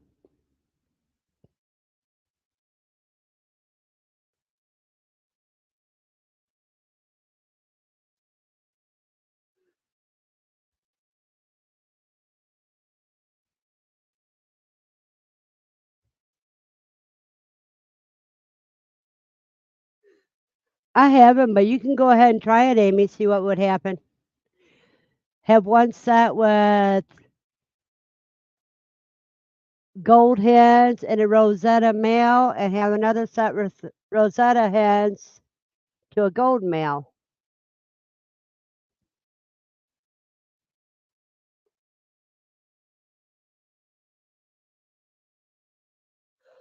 That is cool, CB. That's another process.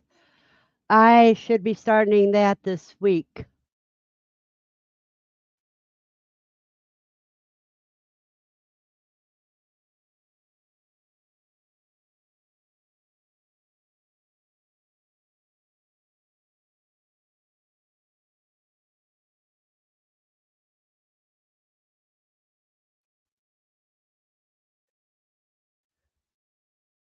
I missed something.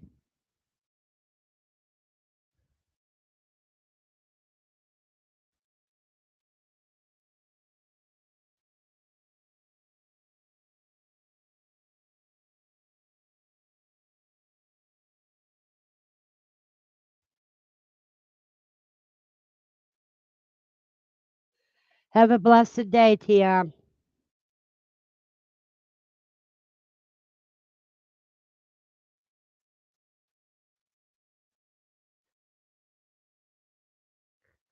Ah, so Amy's birthday, what is Valentine's Day?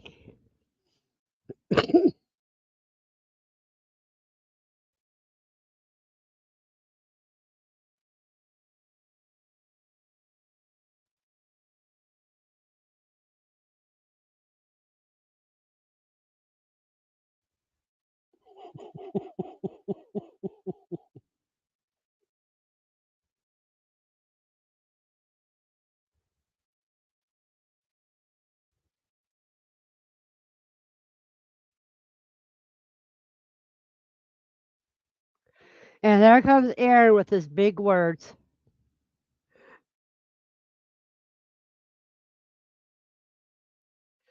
Oh, your quill hatch is Groundhog Day, February 2nd.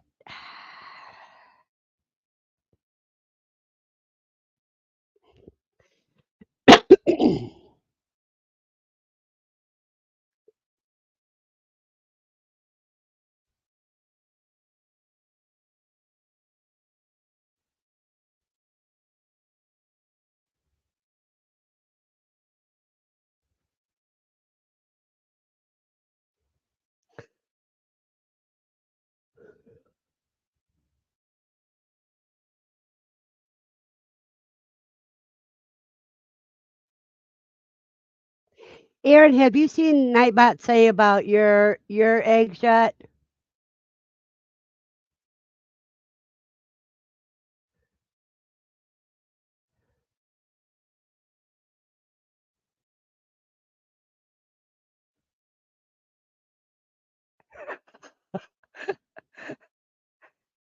Yeah, like the movie.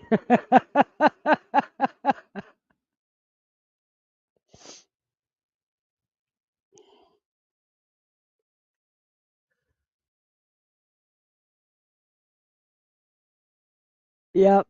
I knew where you were going there, CB.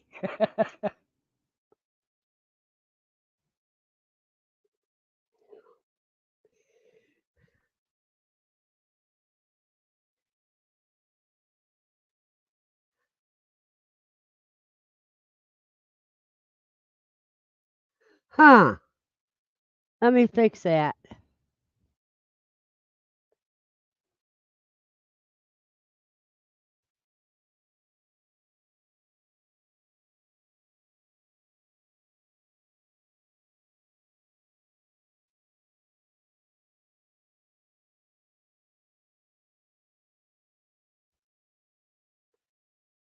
It should be doing you.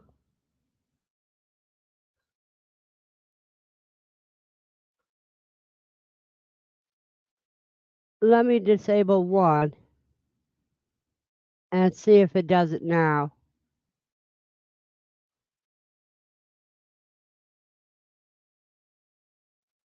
Ah, that isn't right. It's supposed to do all of them.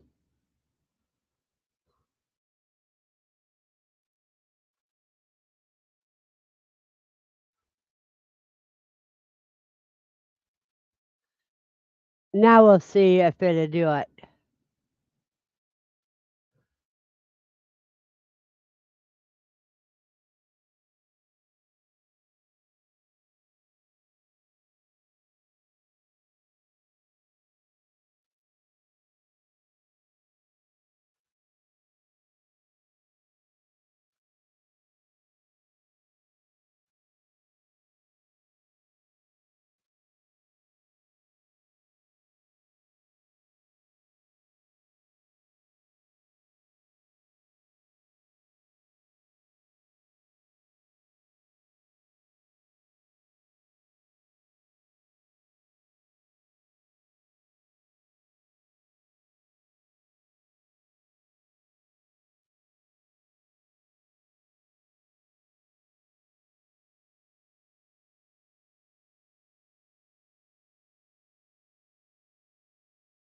Yeah, Nightbite is. I got rid of something. Let's see what happens now. Good morning, Nubs. You come at the end of it.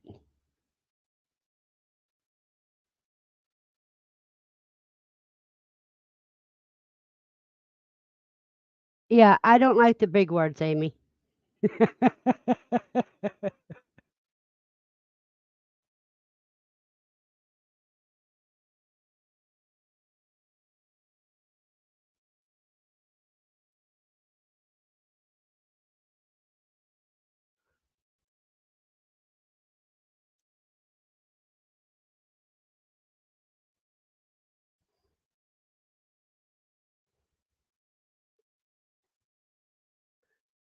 So true.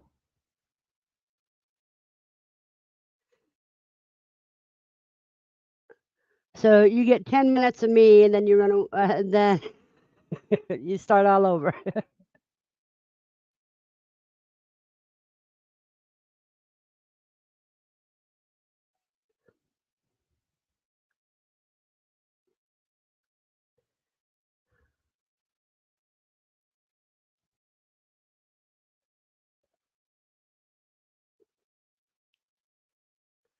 Yeah, Tibetans are the darkest.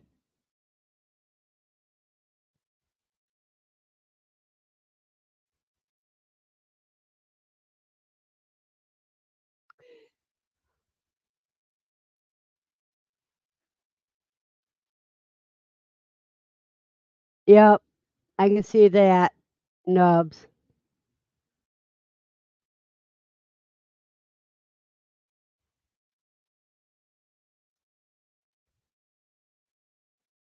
Cool, TM. Well, you guys, I got to get some more coffee and another cancer stick. I'll be right back.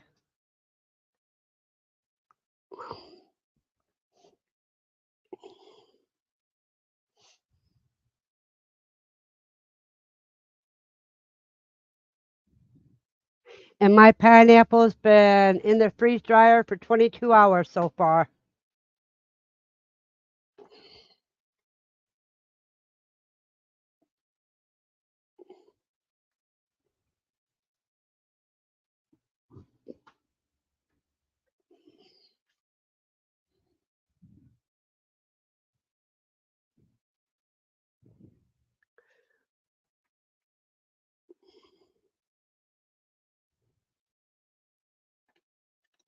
So I was more productive than I thought I was yesterday. I didn't think it was that early I had it done.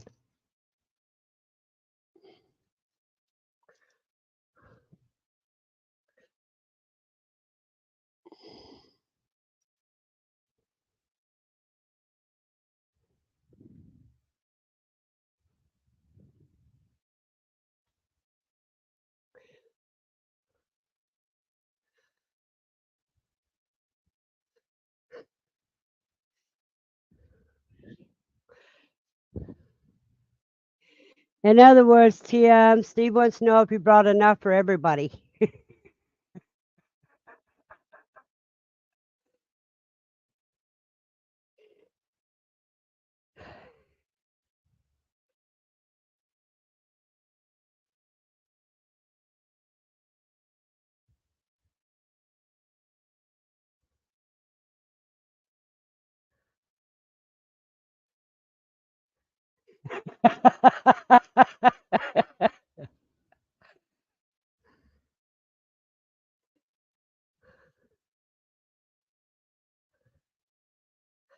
So chicken and black eyed peas, and that's all you're having? No, no other vegetables, or basically an all protein meal.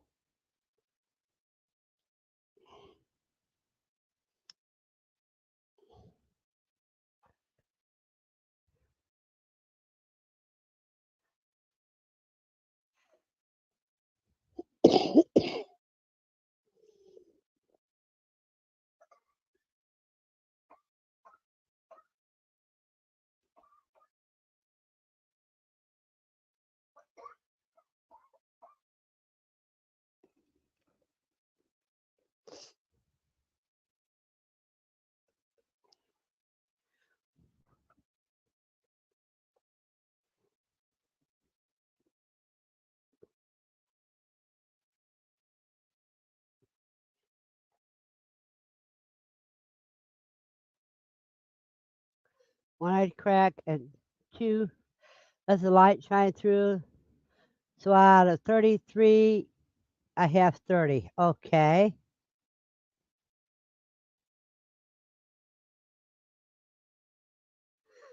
Was that when you were putting them into lockdown, CB?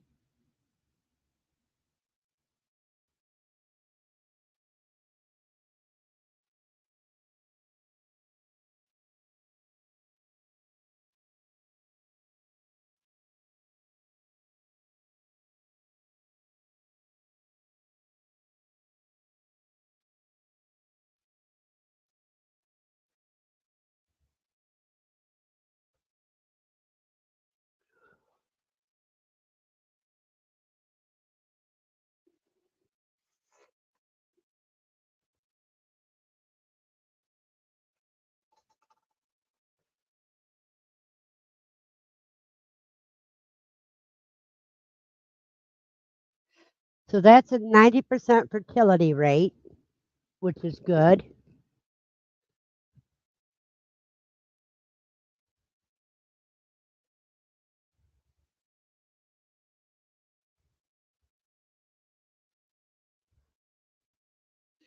Yeah, sometimes if you accidentally crack one, they could still hatch.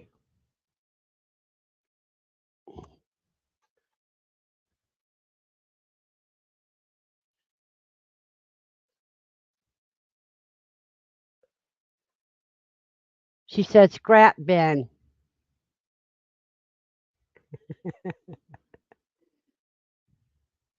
And you're right, it is the treasure pile.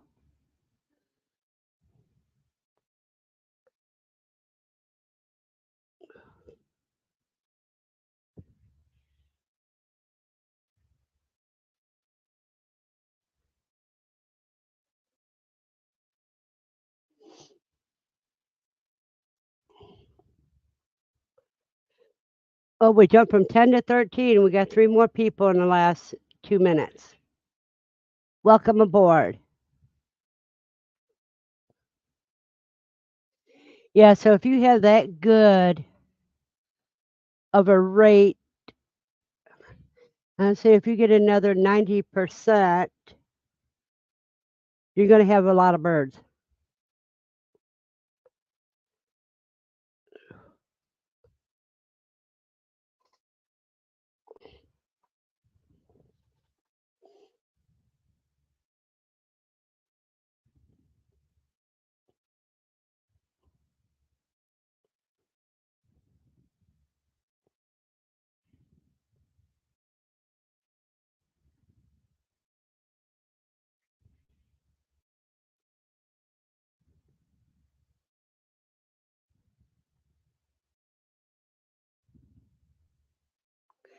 That's all right. And once you start hearing those chirps, resist the urge to lift the lid. Wait for 24 hours before you lift the lid. Sometimes I wait 48 hours, and that way you end up with a better hatch rate.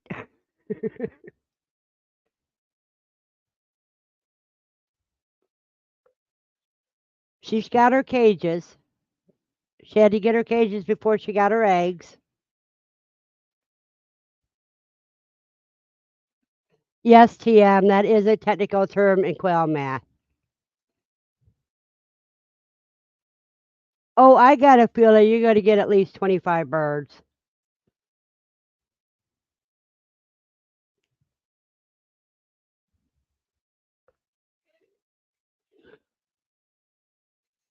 Yeah, because once you get started, you want to keep going.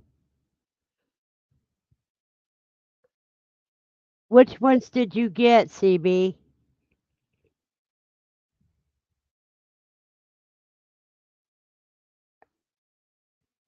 You only count when you're putting them in the brooder.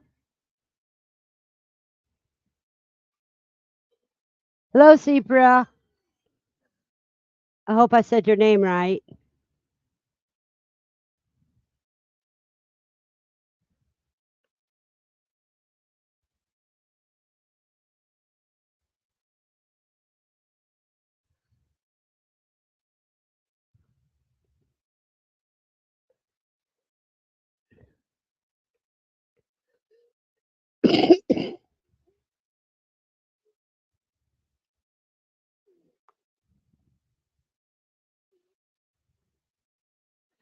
Now I have a brooder full of eggs in lockdown, and I have 12 trays of quail eggs in the GQF right now. Yeah, you go, Aaron.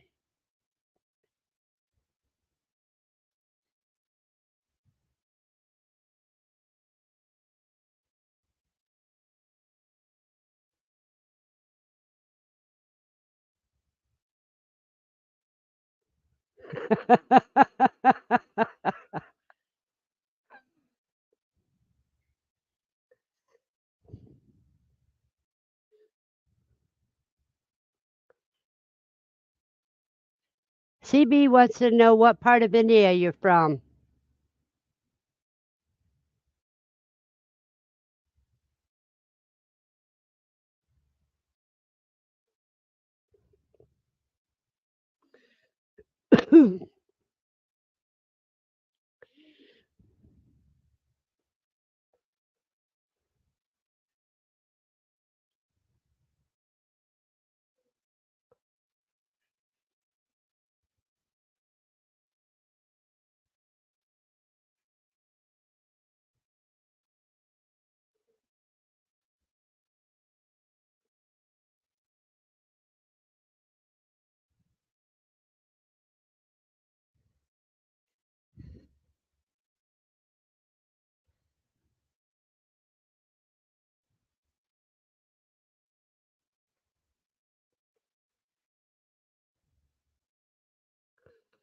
Cool.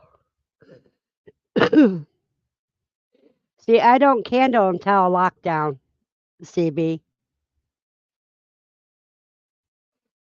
I candle as I take them out of the egg tray.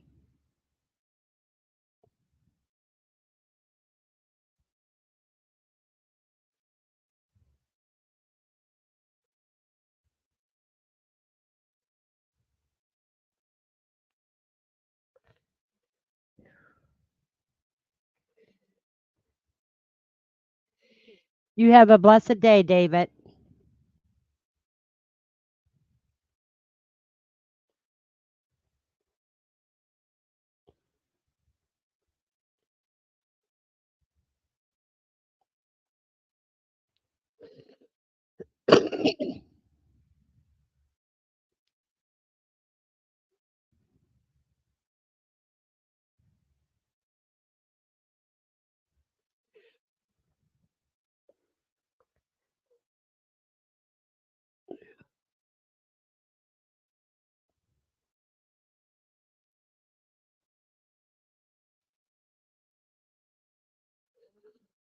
Oh, wow.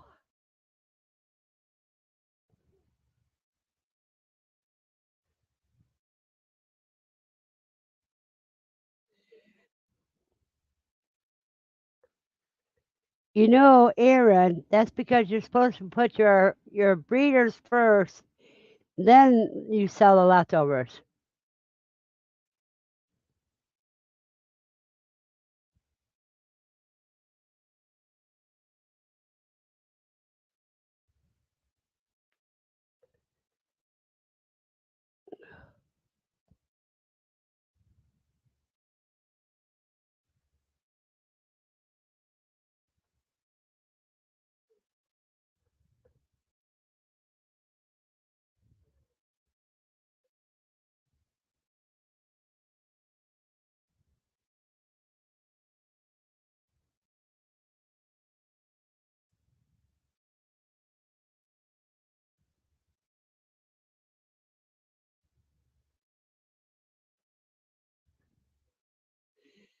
Well, I gotta check something, you guys, real quick.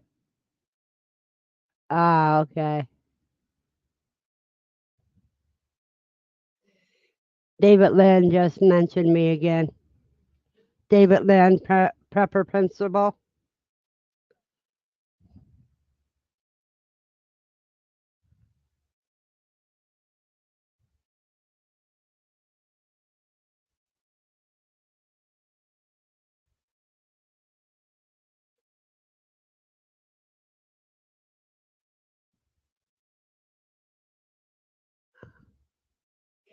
You're terrible, cuz. Well, you need to learn patience, CB. Good morning, Sue.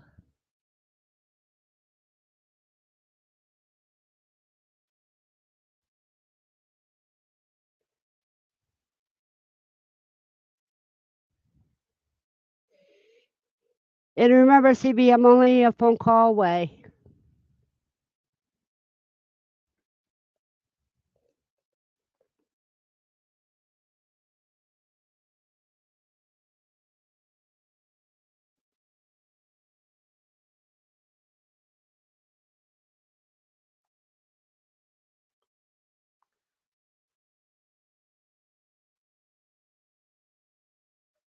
I said, if you have a problem, you know I'm only a phone call away.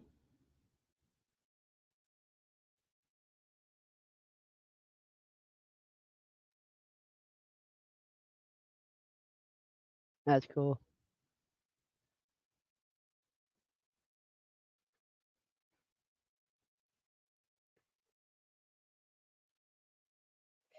Andy says homesteading is all about waiting. And I said, you know, I'm only a call away.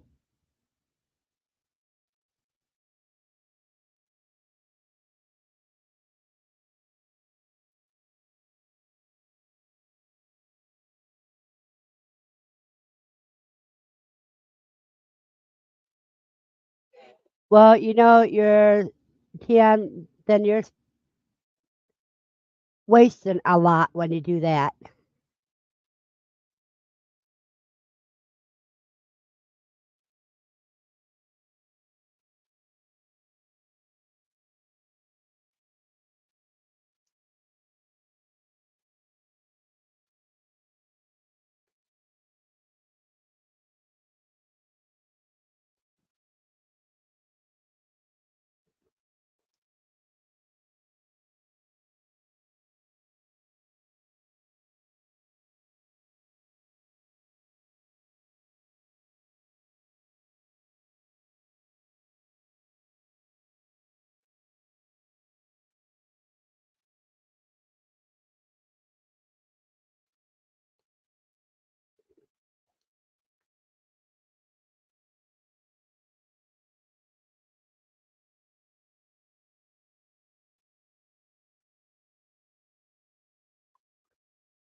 Yeah, because you have to grow patience in order for the plants to grow. No, the fifth is always Aru.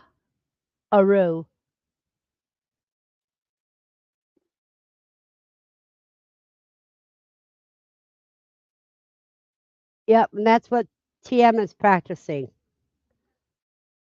to be a broke homesteader.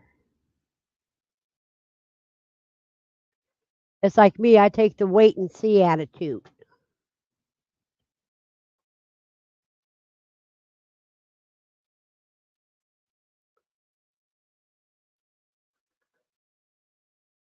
That's when you make a lot of mistakes too. You're right.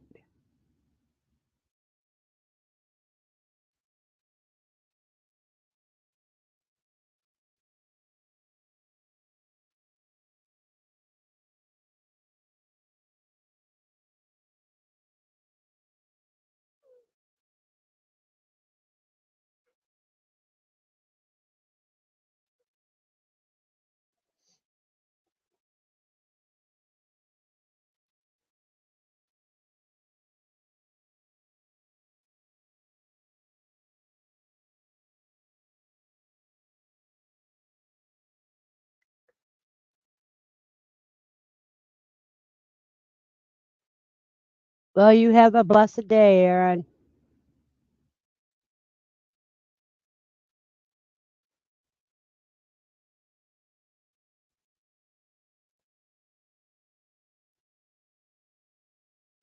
But the thing is, you got to wait for things to grow before they can put out.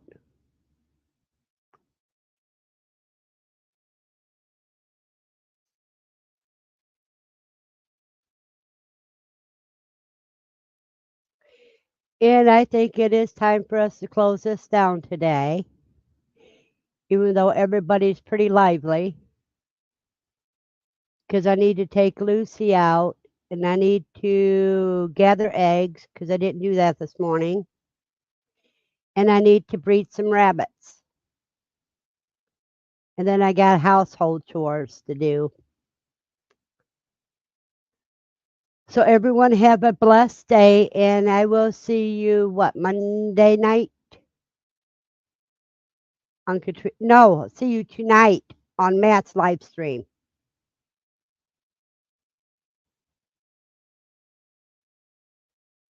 There you go, Aaron. I didn't process the last video of the rabbits. So everybody have a blessed day and see you tonight.